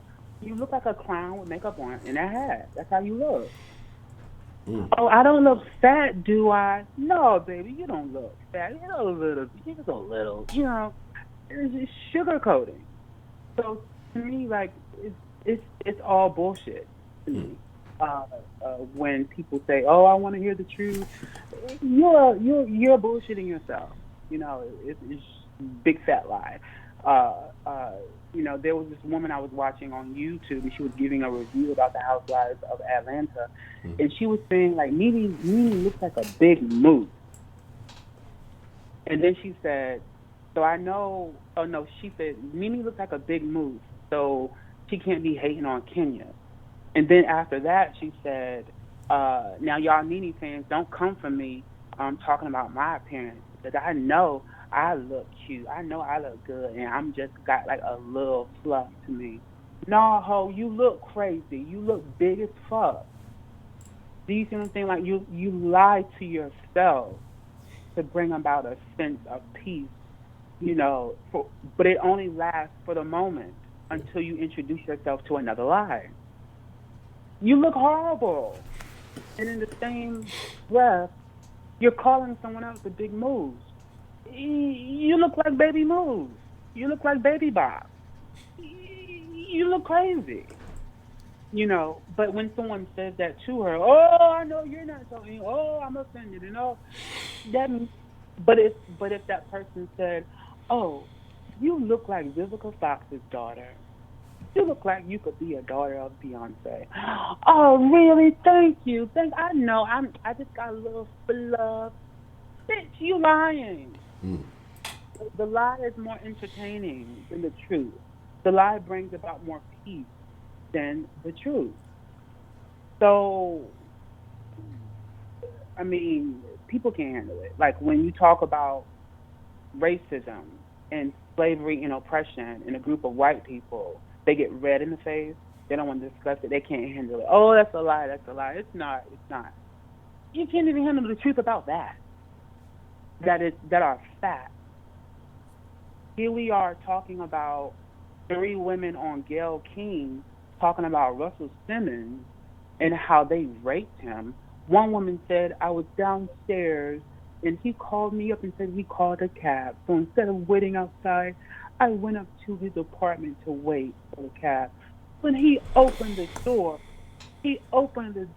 fully naked with an erect penis with a condom on it.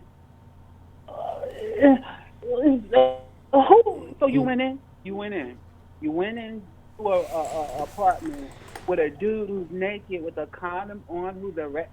Who does that? How does that process? I don't think that process. I mean, okay, good. Carry on. I'm just that has me baffled, but okay. Yeah, like, so you went in. Mm-hmm. Like, number one, what kind of man stands erect with a condom on for that long? That's just not a normal thing, because the condom feels like it's your dick is wrapped up in saran wrap or something. It just doesn't feel. Do you see what I'm saying? And then for her to say it was hard. What? Like, that's just not normal for men. And you went in.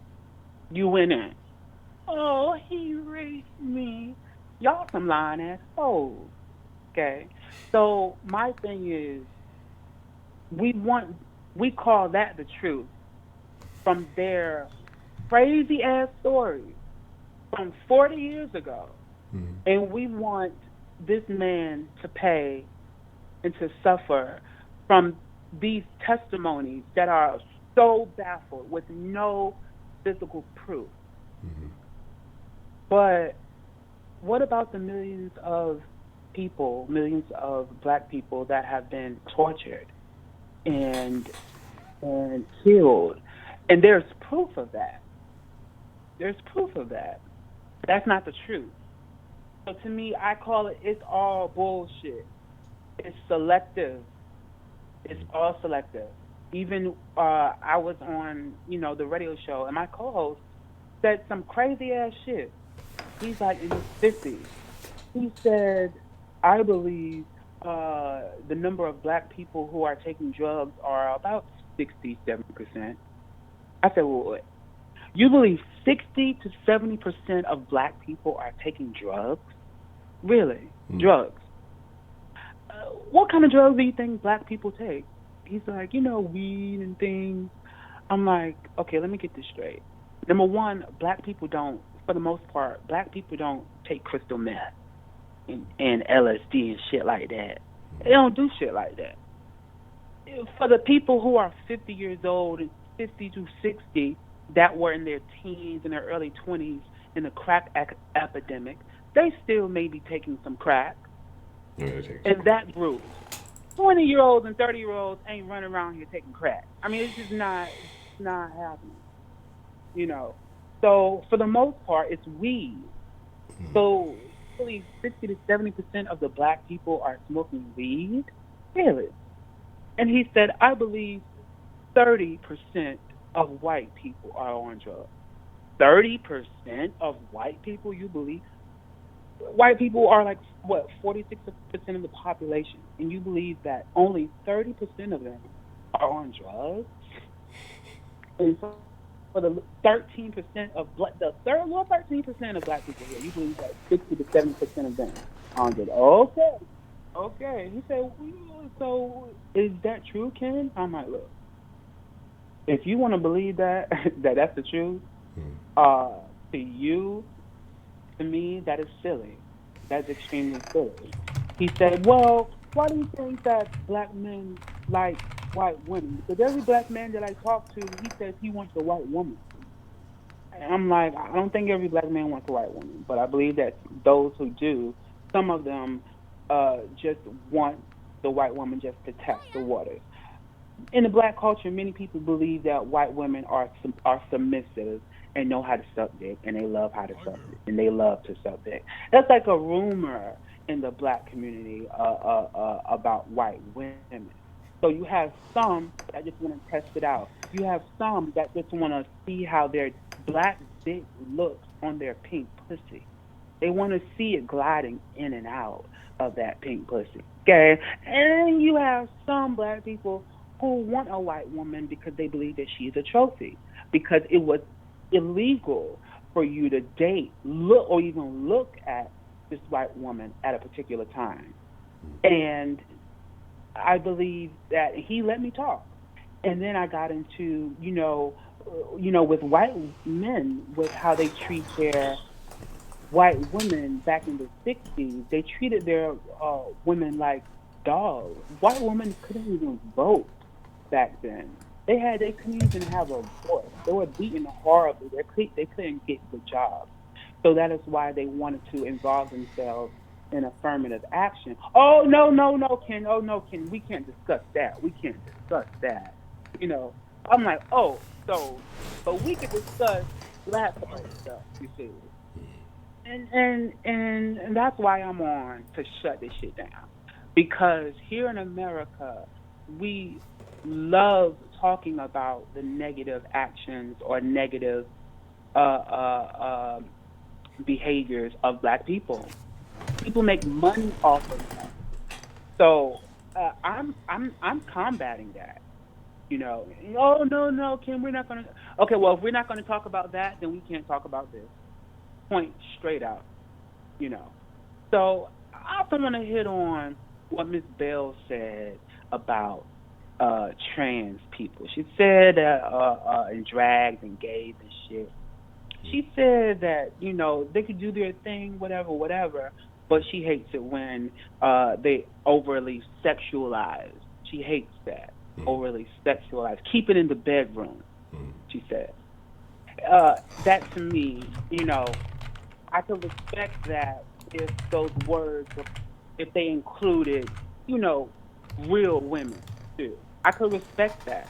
But like with many people in the U.S., we just target our outrage. It's selective. Because if you look at the way women dress now, even white girls, you look at how your white classmates and shit back in the day, even white girls now, their jean skirt and khaki skirts are short as fuck. Like their hemline is literally right below their pussy. Black women wear shit like that. See, they got ass and hips, and they get called nasty, trifling, filthy because they have hips and ass. But these little white girls wear the same exact skirt where their hemline is right below their pussy.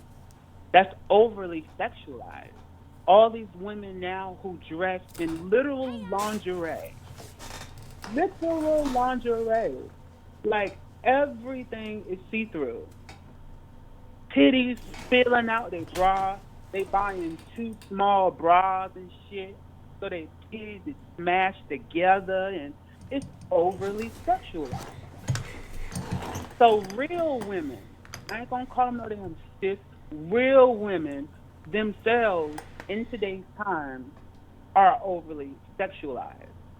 So I could respect that comment if real women was included in that, because the drag queens and the trans and shit, they're mimicking real women. They're not mimicking aliens. They're mimicking real women they're overly sexualized. So, and I feel as though that black people, when they say things like, I'm not going to educate myself about them and this, that, and that, I'm just going to call them what they call them. It's only this, and this is what they should be, and blah, blah, blah. To me, that's ignorant. It's literal ignorance, because a set of people who are different from you, to me, like black people, they don't want unity. They want uniformity. Uniform, meaning they want everyone to be the way like they are. They want them to dress the way that they dress, talk the way that they talk, use the lingo that they say.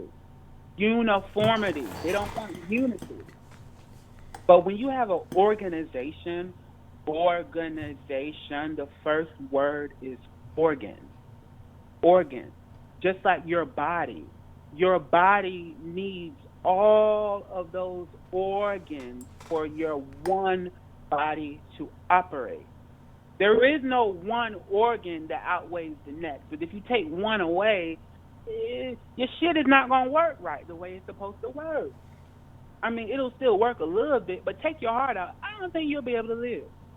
Take out both of your kidneys and your liver. You need everything to organs.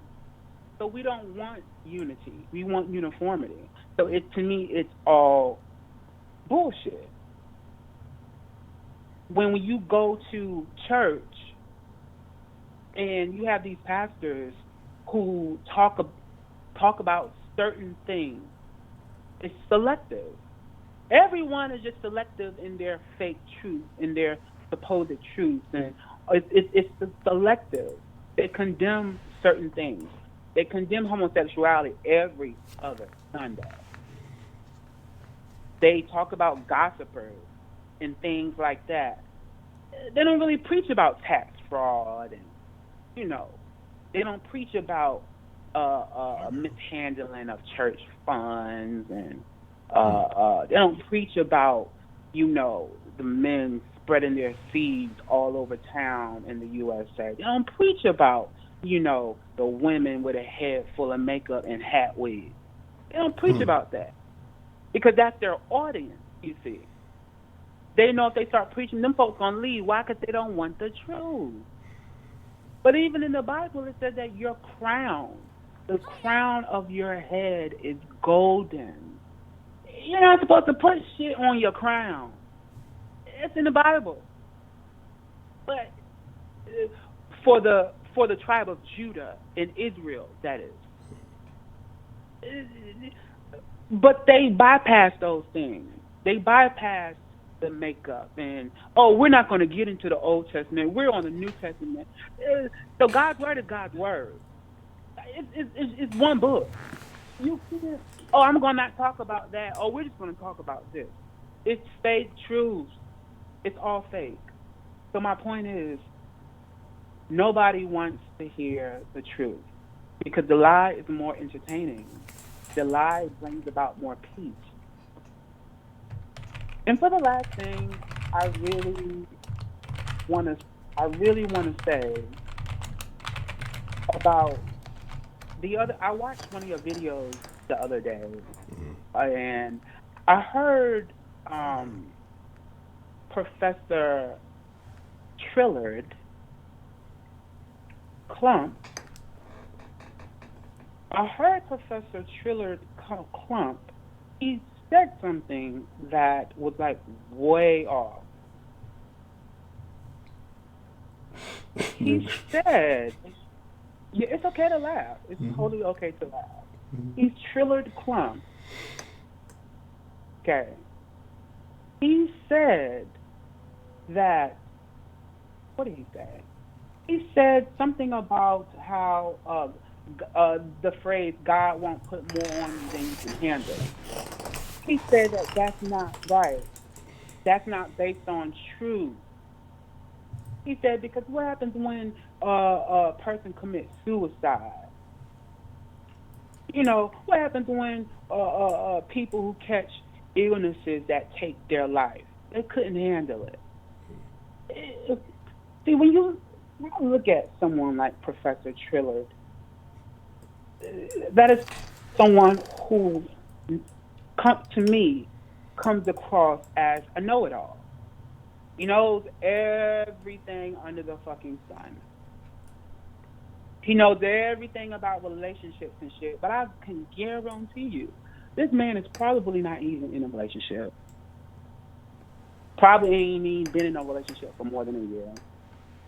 This man probably never even had sex with his shirt off. Okay? Never. Ever. Ever. All of that know-it-all is overcompensating for his lack of appearance. I used to be the same way. I know what I'm talking about. People who try to overcompensate for things that they dislike, they're ashamed of. One of that is his fat ass. It's fat. And it's okay. I used to be fat. I used to be 500 pounds. I know what I'm talking about. Just like a bully who tries to bully you all the time so you won't come at them first. They'll joke on you first before you could joke on them. He is that person to me. Like I said before, I believe that we are all dumb and dumber. I don't think anyone is smart. Not one person on this earth is smart. We're either dumb or dumber, and he falls in the dumber category to me. Because for a person who believes that they know it all and comes across, I'm not going to say he believes that he knows it all, but he comes across as a know-it-all. He has every answer for everything, and his word is Bible. His word is the truth, the end-all, be-all. For a person like that, they're dumb, because they're not opening up the floodgates to learn. He's not listening to people talk, listening to other people's experiences to gain knowledge. He listens to fucking react. You're not learning anything because you know it all. He's adding more spice to his cake, his pound cake, if you will, with overcompensating for his lack thereof.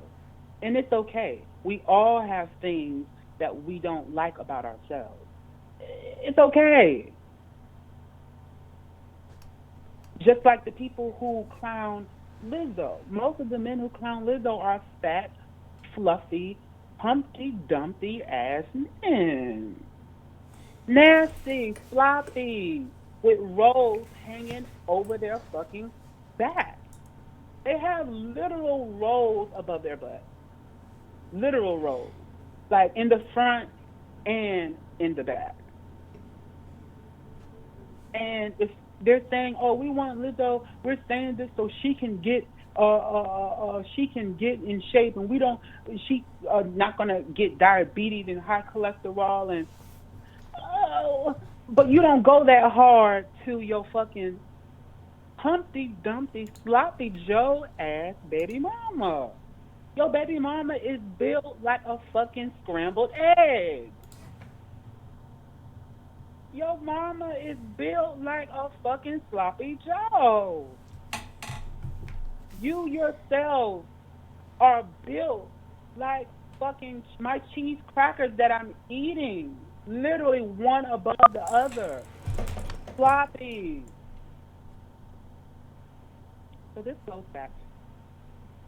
People really don't want the truth. The lie is more entertaining.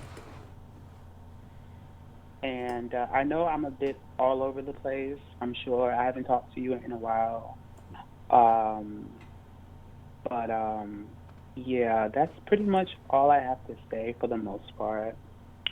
But I don't have, to make it clear, I don't have anything against Professor Trillard Clump. I just believe that the way he comes across is very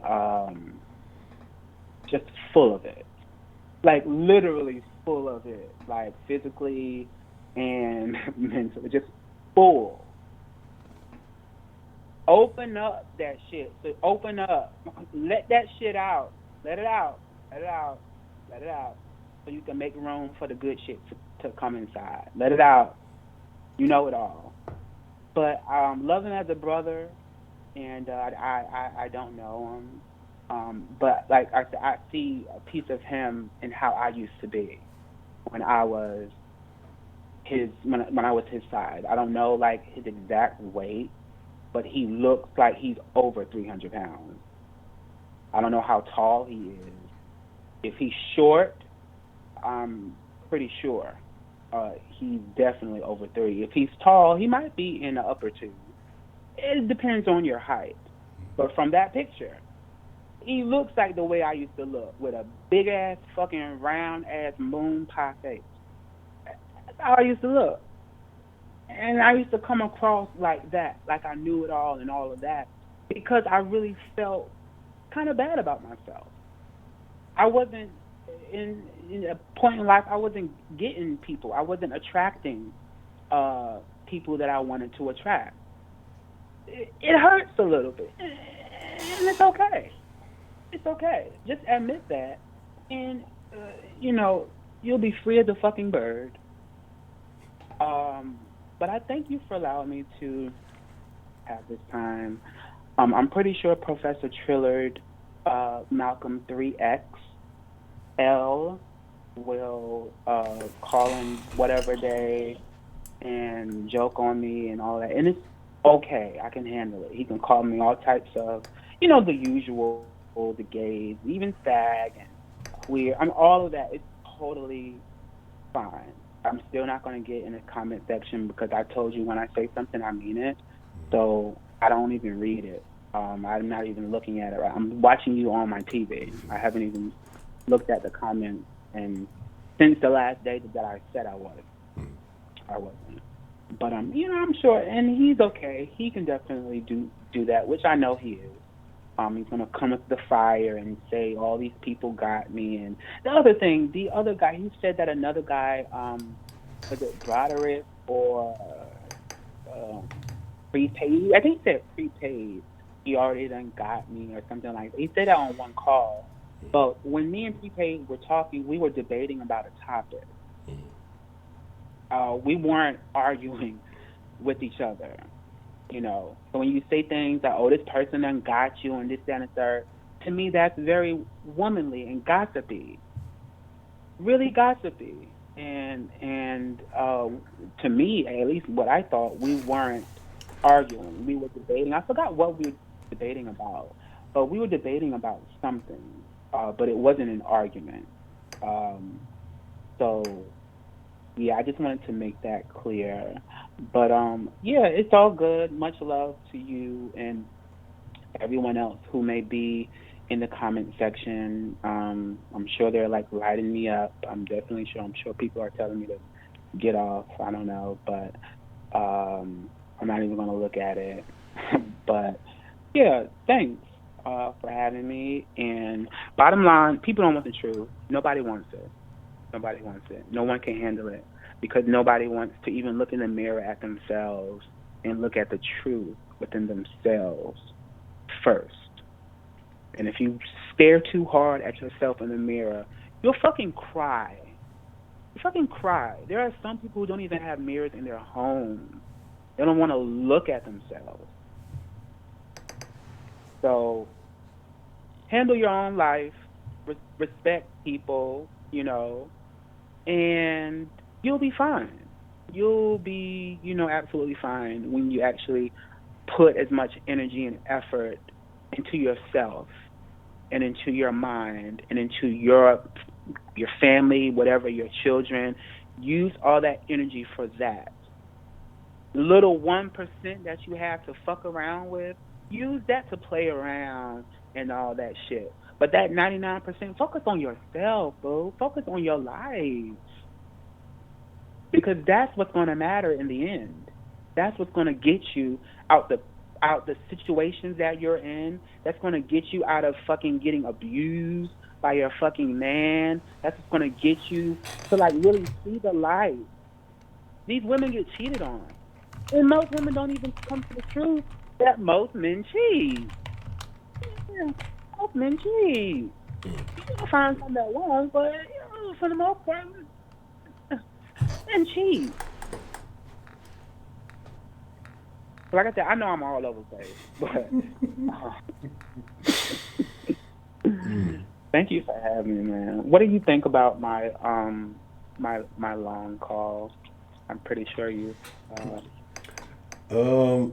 It's there's a few things. Like I say, they were a little bit all over there, but entertaining nonetheless. I think you made some valid points. But my thing is just I agree that people don't really want the truth, and People, when you do give it to them directly, it can be hard for them to stomach sometimes. And I think that goes on all accounts, not even just someone else talking to them, explaining something. I mean, when it comes to them, looking at the truth themselves, I would also agree that a lot of people try to deviate from it. So I definitely agree with a lot of what you said. Right. Thank you. And that's what Instagram. If you look in the comment section on Instagram, people deviate from their piss poor lives to get an Instagram and talk about, like, bring someone else down. And the most disgusting, unattractive person is calling someone else ugly. They have a fucking show called Catfish. Is it called Catfish or something like that? Yeah, Like, you're fucking like. You can't even be truthful with who you fucking are. You like catfishing people. Nobody wants. God bless you, man. God bless everybody else in the den. And yeah, keep the power going, brother. Thanks for having me. And let like I said, Professor Triller, Malcolm 3XL. It's all but open up your mind, brother. Open it up so that you can let some good stuff in. And things will be fine. And since we believe that we should be able to tell people what to do with their bodies, join a gym. Start eating green peas and all that shit. Get in shape so you won't be 2 cupcakes away from a heart attack. Love you, brother. Professor Trillard, Malcolm 3X. Love you, brother. HHIC. And everybody else in it. Sorry for taking up a long time, man, but it's been a long time, but thanks. Have a productive rest of your week, productive weekend, grind hard, get it done, get the work done, man, and yes, sir. Yes, stay sir. strong. Well, Mr. Ken, I appreciate the call, man, and it's good to hear from you, man. All right, take care. All right, you have a good evening. All right, you too.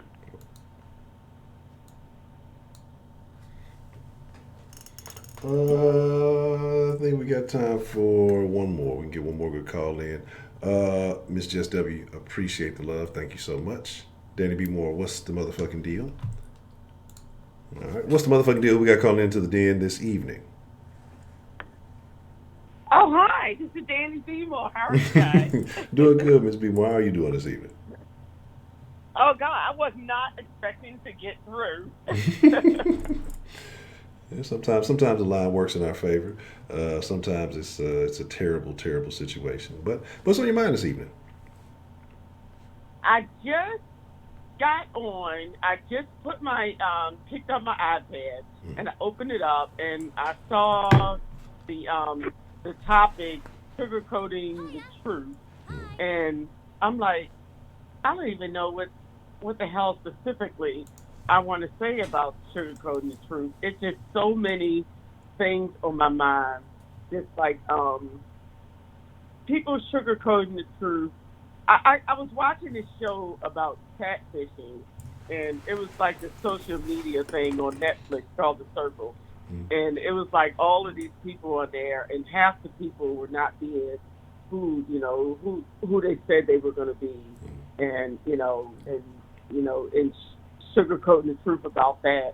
Then it's like I'm in this crazy city where murders happen every day, and all of our politicians and everybody sugarcoating the truth about what's the cause of the violence. Then I was talking to one of my buddies, one of my military girlfriends, and we were sitting there going through some stuff, and it's sugarcoating the truth about fucking men, about goddamn who they are, and when it's time to get back into a relationship. Is there ever a time to go backwards? And that was kind of kind of my thing about sugarcoating the truth, because it's like you want to be supportive of somebody. You want to be supportive of your friends. You want to be supportive of their dreams. You don't want to be the one to say that, like, I told you this motherfucker was so good. You don't want to be that person. And you want to be the one to be like, whatever you need, I'm there. I'm supporting you. I'm staying by you. And if you like them, I'm a lover, I'm all that kind of crap. And, I'm just going to be there waiting, to pick it up. And then when everything goes sideways, what do you say? And you talk about sugarcoating the truth, is like, what do you say? Because we continuously sugarcoat the truth about shit that we know is happening or know is going to happen, but we try to look the other way, not to hurt people's feelings, because we always sugarcoat the truth in everything. I mean, down from what, people look like in their clothes, down to their makeup, their hair, their size. We're always sugarcoating the damn truth. Yeah. This is true. The relationship aspects are good, but I don't know if they brought that up this evening. If they did, I forgot. But I think that's a very good one. People getting involved with people that they know that they shouldn't have, but you see that I guess it makes them happy, and so again, like you said, you don't want to be the bearer of bad news. So that could be a very tough, because I've seen situations where you tell somebody the truth about something, and they get mad at you, because they think they found a one, or they're happy in their situation, and then, later on down the line it ends up not working out. So, then they kind of come back around. But, yeah, that's a very interesting one. One of my friends, like that, the one friend, like that, we've been friends for damn near 30 years. Damn near 30 years since, we were both on active duty together and everything, and gone on with our lives. We've been in each other's marriage, divorces, weddings, kids, births, everything, you name it. We've been there to it with each other and stuff. And so it's like this one dude she married, and I'm like, first of all, I ain't never, knew where this dude fucking came from. He came out of nowhere, but we're in different states, I'm in Maryland, and she's in Atlanta now. She's in North Carolina or whatever. And it's like, when she tells me they found each other again, and I'm like, first of all, how the fuck do you find each other again? How do you do that?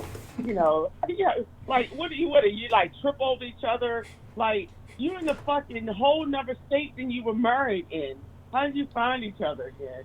Okay, that's your thing. Y'all found each other, and now, and then the news that broke it for me was that to find out.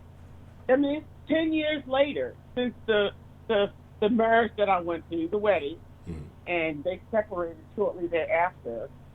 And after all of that, he was no good then. They separated, and like I said, she moved to a different state. He was where he was at from Atlanta. And now it's like, and she told me they're still married. I'm like, bitch, how the fuck is she still married? What is I know she's not still married to nobody. We've been friends forever now. How is you still married? To anybody. What is she talking about? You still fucking married to this dude? And he made her think that this whole life, he brought in the new year. He spent the whole holiday with her, brought in the whole new year, and made her think that this whole life was possible for them reconnecting and finding each other. And I'm just sitting here watching this train wreck because I'm in a whole nother state, because I've been there. I probably would have took the shit out of him. And I'm just sitting there like, I just want to beat this dude up for you, because, like, you was just being too calm about this.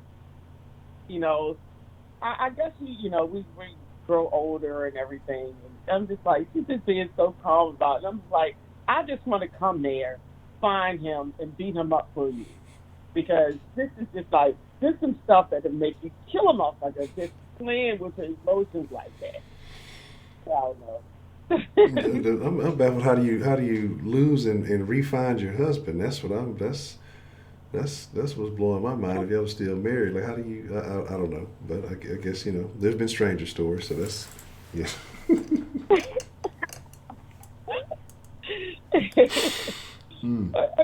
All these things you talking about sugarcoating the truth about things. It's like that person, who thinks that all that makeup that they wear makes them look really pretty, and it doesn't. And you want to tell them, like, just you don't need all that, and you just want to tell them to tone it down, but they just think that, every day they can get up and look like a rainbow, and and they'll understand the difference between looking like a rainbow and looking like a clown, and it's just, the difference between, I'm just on some back tonight. Pay me no mind. No, I'm loving it. I agree 100%. I'm an anti-makeup person. Very minimal.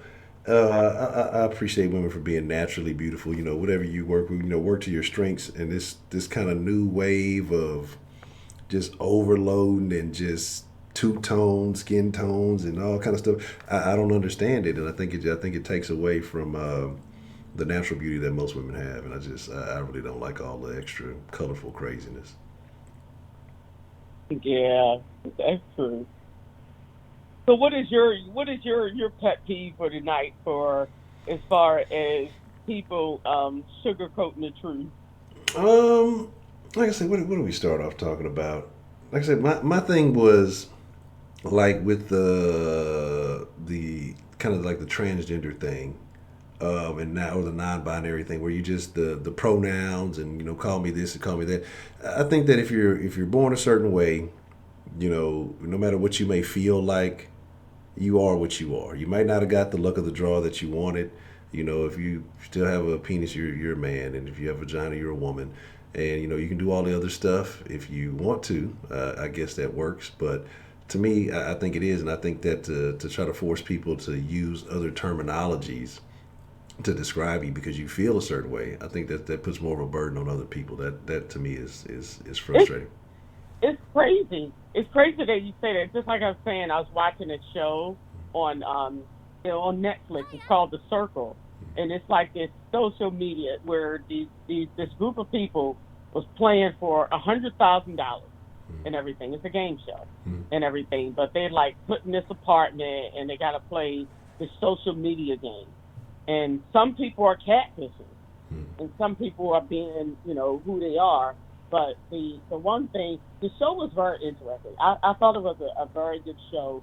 But the one thing I didn't like, the people I hated throughout the show were the people who weren't being their authentic selves. They were sugarcoating, and then whenever they got caught, about their lives and catfishing or denying who they really were or trying to, pretend that they, like if you were, the fat,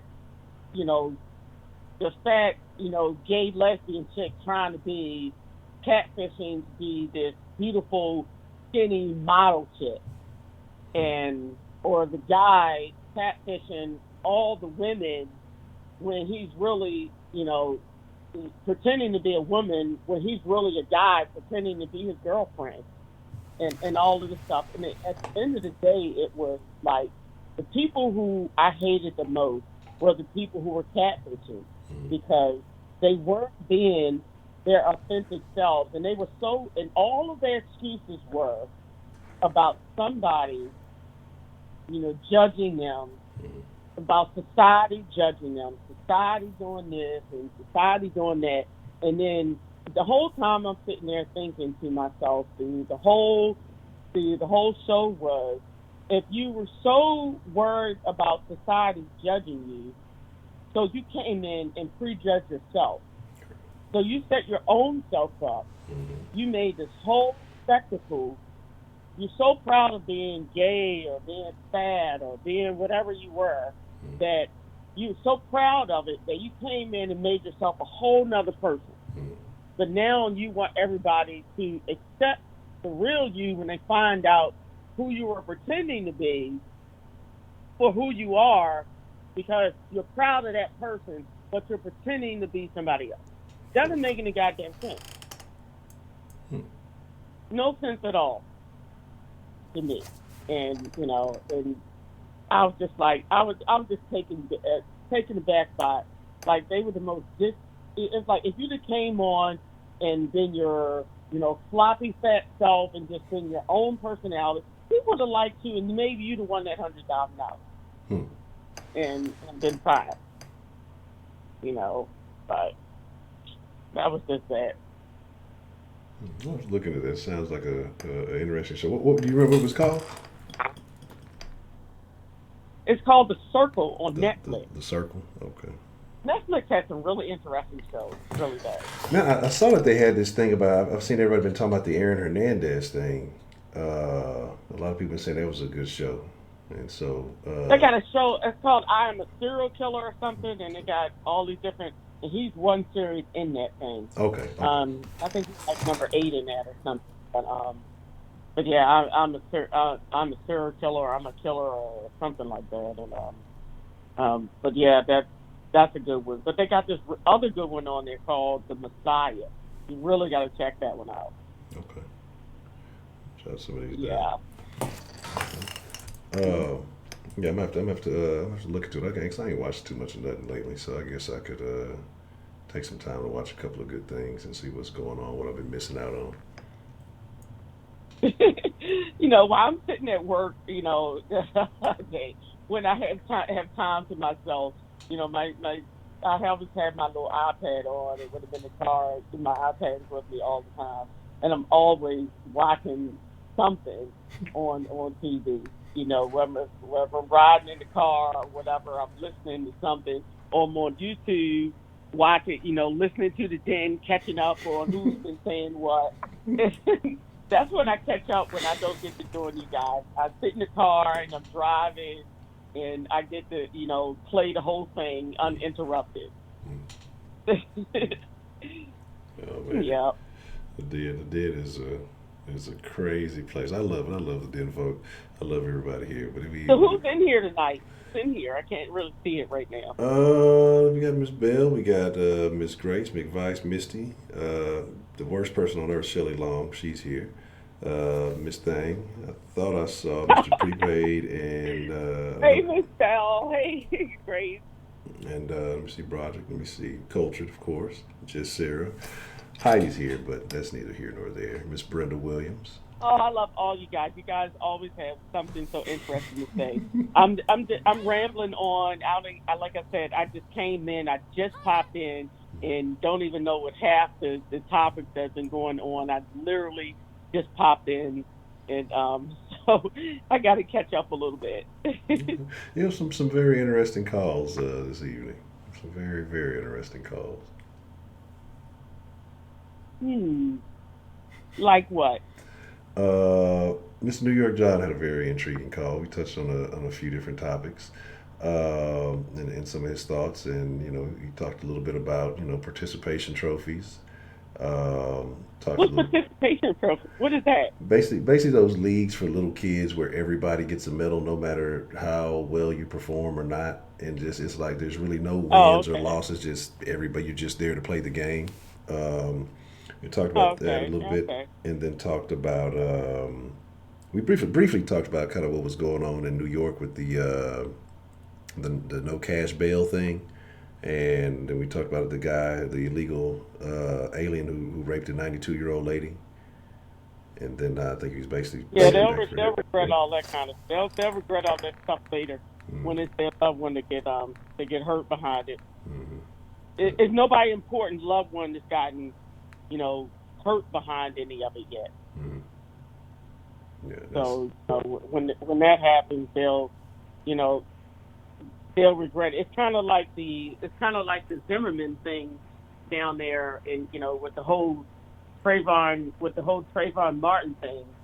everyone wants to bring that up when they talk about police brutality, when actually it has nothing to do with police whatsoever.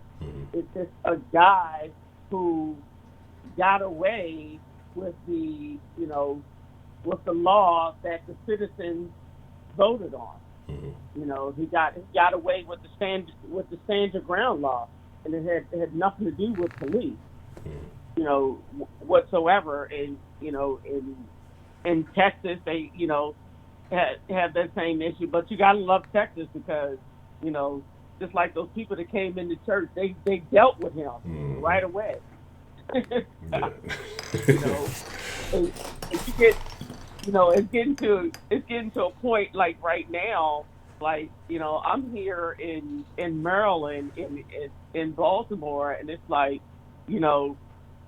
I had my handgun carry permit, and thankful for it. I feel sorry for the people who don't, because damn it, this place is crazy out here. It's literally crazy. I mean, it's a shooting like every other hour out here somewhere, and you just never know when you're going to be in the middle of it. Yeah. I say if our people just learn how to shoot better, we have 700 non-fatal shootings and 348 homicides. So if you look at it like, if our people just learn how to shoot better or take their time, if you that scared coming up to shoot somebody, take your time, trigger control, slow down, or, hold your breath, all that kind of stuff. You might, take the headshot and everything. Don't be scared. And, we really be winning, because we trying to win. We really winning and everything. I'm so cynical and stuff. I love it. But yeah, that's definitely a thing. They just be spraying and hope they hit something. And so that's the crazy stuff. I tell everybody, get your handgun carry permit if you can, if you qualify for it. Support the NRA. That's my PCA announcement. Support the NRA. Get your handgun if you can. Don't be caught slipping. Yeah, I advise, because it's a wild world out there, and you never know. Like I say, those people sitting in church probably wasn't expecting that, but thankfully, quite a few people were carrying, so that situation didn't get out of control, because it could have been a lot worse had no one been prepared.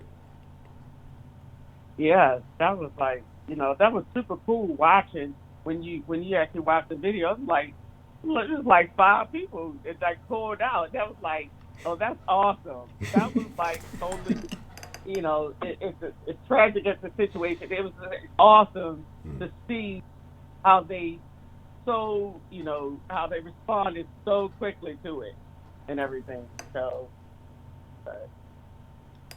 but look at our churches. I mean, you look at all these, black churches we have. How much security they got? They got security everywhere. Security everywhere, all over the church. It's just, unless somebody's girlfriend or baby mama up in there, we don't really have those kind of shootings in the church. But you still, the fact that you even need to have security in church is just a whole another level of thinking. Yeah. I agree. But I remember, I want to say a couple of years back, I remember there was an incident, and I remember when it first happened, I was like, I knew exactly what was going on. And that guy, I want to say it was in Louisiana, and that guy walked to the service, and he walked straight up to the preacher and shot him dead. And I know everybody was talking about, it's a tragedy, it's going to. I say, nope, that preacher is sleeping with that man's wife, or something along those lines. For him to do something so drastic in the middle of a service, he was making a point, and then it comes out, I believe the preacher was messing with his wife and his daughter, or something crazy was going on like that. I had to do it. And so I was like, I knew just the way that he did it. It was like that was well planned out, and he wanted to send a message. So it was just like, that's crazy. Well, hell, Jamal Brown's still living, and and all the women he's still sleeping with, and, and look, our church is so jacked up. Yeah. It's crazy. It is. That's a whole nother issue. But a whole nother issue. But look, I'm gonna let you guys go. I'm gonna let somebody else get in the call. Like I said, I just wanted to get in here and say hi to everybody and everybody's up to you. Okay, well, I'm glad you could get in, Ms. B. Moore, and it's always good to hear from you. All right, good night, everyone. All right, you have a good evening. See you on the other side. Bye-bye. All right. I was saying that was going to be the last call, but what's the motherfucking deal? What's up, Honcho? What's the motherfucking deal, Professor Trill? How are you this evening? Oh, man. A little disappointed, to be honest. Really? Today ain't been the best of days. It started off fucked up. Okay, what's going down? What's happening today? Man, I'm out here fighting this motherfucking wind and shit. Then they start fucking sleeting ice all over the goddamn road. I'm sliding and shit. I'm just trying to make it to a safe place to park for the night. And then I'm like, all right, you know what I'm saying? I go in there, use facilities, come out, park my truck. I said, oh yeah, I'm just got enough time to listen to the den. So then I get into the den and shit, and I'm like, oh shit, Kendall, damn, I ain't heard of him in a while. What are you talking about? This fuck nigga talking about me. I'm like, what? I'm like, damn, I thought that shit was dead and over with. And you still on it, bro? Look here. I mean, all the personal attacks, that's really neither here nor there. You know what I'm saying? You just pretty much showed that that's who you are, that's what you do. Cool. Whatever. I ain't never attacked you personally. Only thing I ever come for at anybody in here is the way that they see shit. I attack your logic. That's it. I question it. I make you have reason to support your logic. That's what the whole den is for. The den is a debate. And then you said, well, when me and Prepaid talked, we had a debate. When me and you talked, we had an argument. Do you understand the word synonym? It's really fucking similar. What are you saying? I don't understand what you don't understand the difference between that is. So anyway, it's kind of basically like this, Kenneth. I don't think about you, bro. Every time you call in, you got something to say about me, which is cool. That's your prerogative. And just to clarify something, when you said Malcolm 5X the first time, that was way more accurate. You should stick with that one because it was funnier. So why would you come back and say 3X this time? I don't get it. I'm going to actually use Malcolm 5X, so I appreciate it. I'm going to use that shit. Now, I'm not being sarcastic. I'm being serious. I really am going to use that shit. But, so, on to the topic of conversation. This right here is right up my alley. Because everybody from the top to the bottom of the den know I don't sugarcoat a bitch ass thing. I keep it a buck. A lot of people can't handle it. When you tell them something about themselves that they don't feel that you do know, or they not willing to admit about themselves, oh, you the bad guy. Really? I mean, you got to understand, sometimes I'm looking at you from the outside looking in. I see shit differently than what you can see from the inside looking out. You can't get mad at me for that. But people still do. They don't know how to handle it. Especially when you're right, because they don't never give you any evidence to support anything any differently. And the fact that they can't come with any facts or any evidence to contradict anything you say, they decide to go to the personal attacks, thinking that that's going to get, you know what I'm saying, get you riled up for some reason. But it's that, no, that it don't work that way. Sneed, it's really hard for me to explain myself, so I don't. A lot of the times I just do. So I'm more of a doer than a talker. Now I could tell you what the fuck it is I'm gonna do, and then I do it. So I try to show more than I tell, because some people don't listen. So you give them an example to try to live by, and then they still act like they don't see it. So then what the fuck are you supposed to do? You done tried to be nice and tried to tell them nicely. Then you decided to show them, and then they still don't pay attention. So then you just get dead on their ass. That's what you do. So once I found out, I could just cut out the nice part. I still may do the show part, but if they still don't get it, then either I just say fuck them, or if I really care about them, I get dead on their ass. That's how I operate. So, and then what's so cool about it? Had this issue with my brother a couple of days ago. You know this nigga got mad at me, and yes, the one that calls in. He got mad at me for not saying what it was I really wanted to say. And it wasn't the fact that I was concerned about his feelings. It was the fact that I didn't think that moment was the right place and time to say what it was I wanted to say.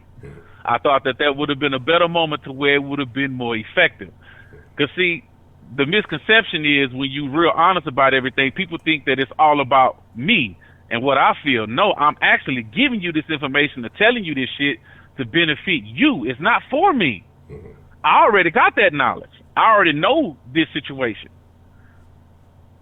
It's for you to understand and learn and grow from, and to hopefully not repeat. It's not about me. So people get that misconstrued a whole lot. A lot of people think that when you give possibly harsh criticism, that you're hating on them, or you just, I guess what was the old phrase, a negative Nancy. So I guess what would we call a guy, negative Newman, some shit like that. I don't know. I'm just making shit up right there.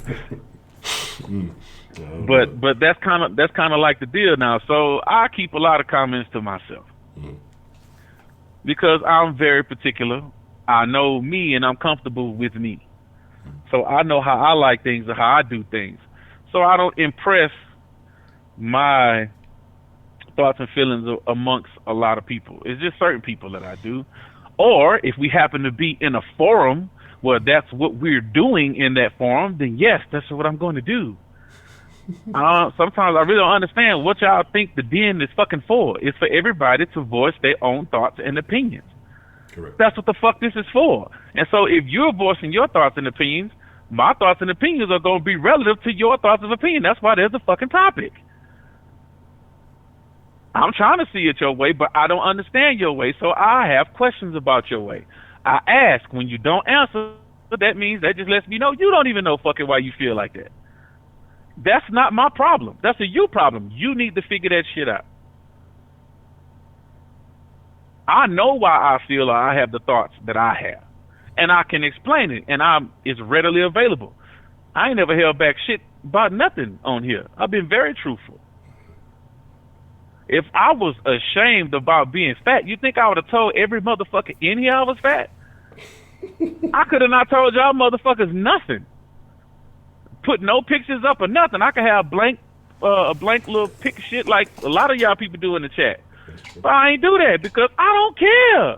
What the fuck y'all feel? I don't care. I don't have to deal with you on a daily basis. You not fucking with my health, my money, or my family. I could care less. None of that shit matters to me. But if you fuck with one of them three, I'm on your ass. Period.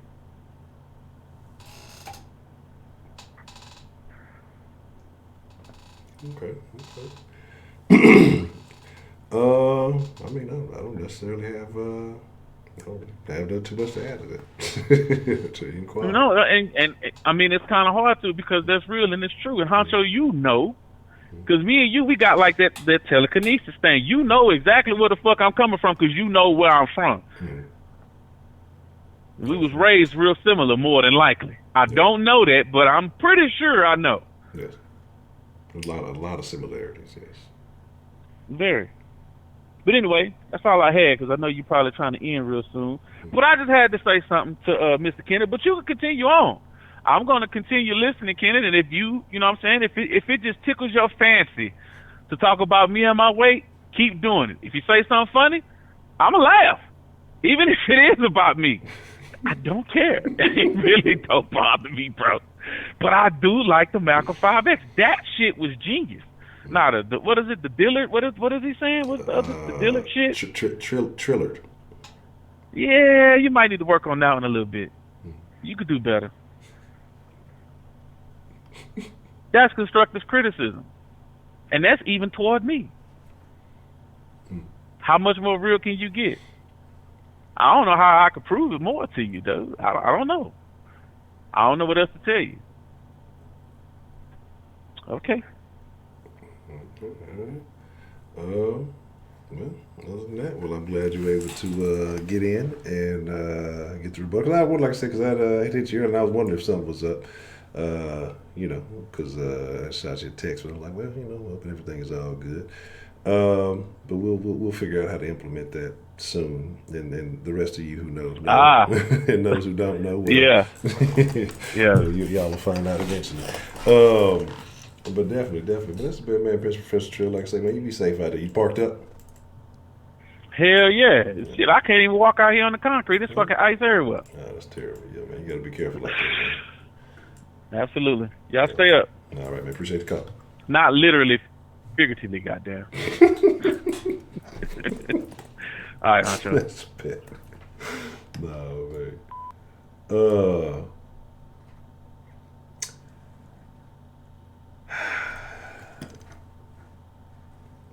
Good gosh darn it.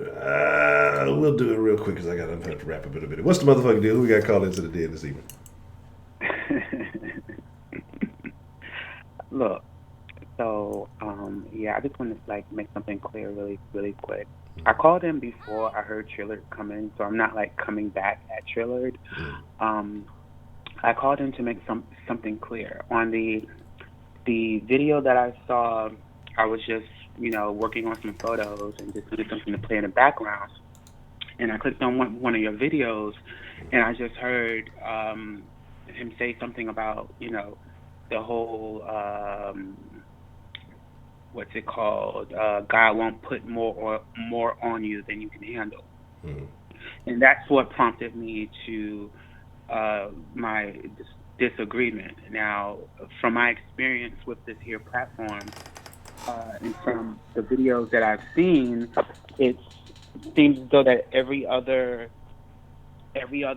show, whenever Professor, I'll stick with Malcolm 5XL. When Malcolm 5XL, and this is all jokes. Like, I love you, brother. Like, for real. Like, every time he comes in, there were other saw in the past, that I haven't been on in a while. I haven't called in. I haven't even looked at the chat. But he's brought my name up a few times in different videos.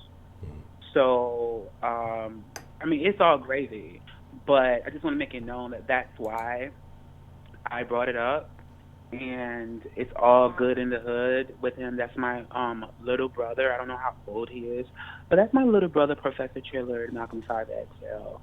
And, yeah, like, it's all love. And, yeah, that's all I wanted to say. I just wanted to make it clear that I'm just not, like, pinpointing him out the blue. That it was just a comment that he made that I disagreed with. Okay. Well, that's a bet. Well, Mr. Ken, I appreciate you calling back in and clarifying your point. I'm trying to see what's going on. I think we get a little bit of buffer in here, but I appreciate you calling back in and sharing your thoughts with us, man. For sure. Thanks, man, and peace out to you and everyone else. And my brother, Professor Malcolm X. 5XL. I really appreciate the call, kid. All right, peace out. All right, good evening. Good night. All right. It's dropping real bad. Yeah, like the majority. So I don't even know if y'all can really see and or hear me very well. But yeah, it's looking like it's getting quite janky here.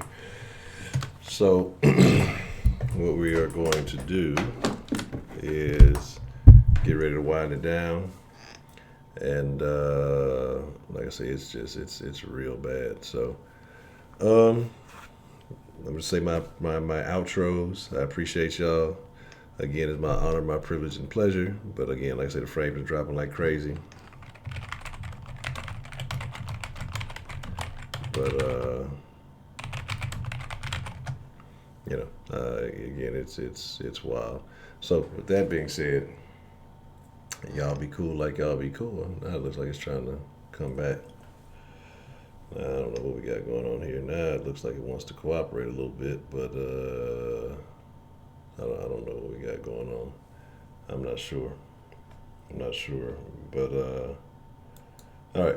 So like I said, I appreciate y'all. I thank y'all. Tomorrow, karaoke night. Again, like I said, it's my honor, my privilege, most of all, my pleasure. I do appreciate each and every one of y'all, man. And everybody who has, like I say, reached out over the last few days and everything else. And appreciate y'all. If you didn't get a reply from me or anything, like I said, again, I know if you're using Gmail or something like that, you may have to check, your promotions or spam or whatever it might be. And depending on what email you sent it to. If you sent to...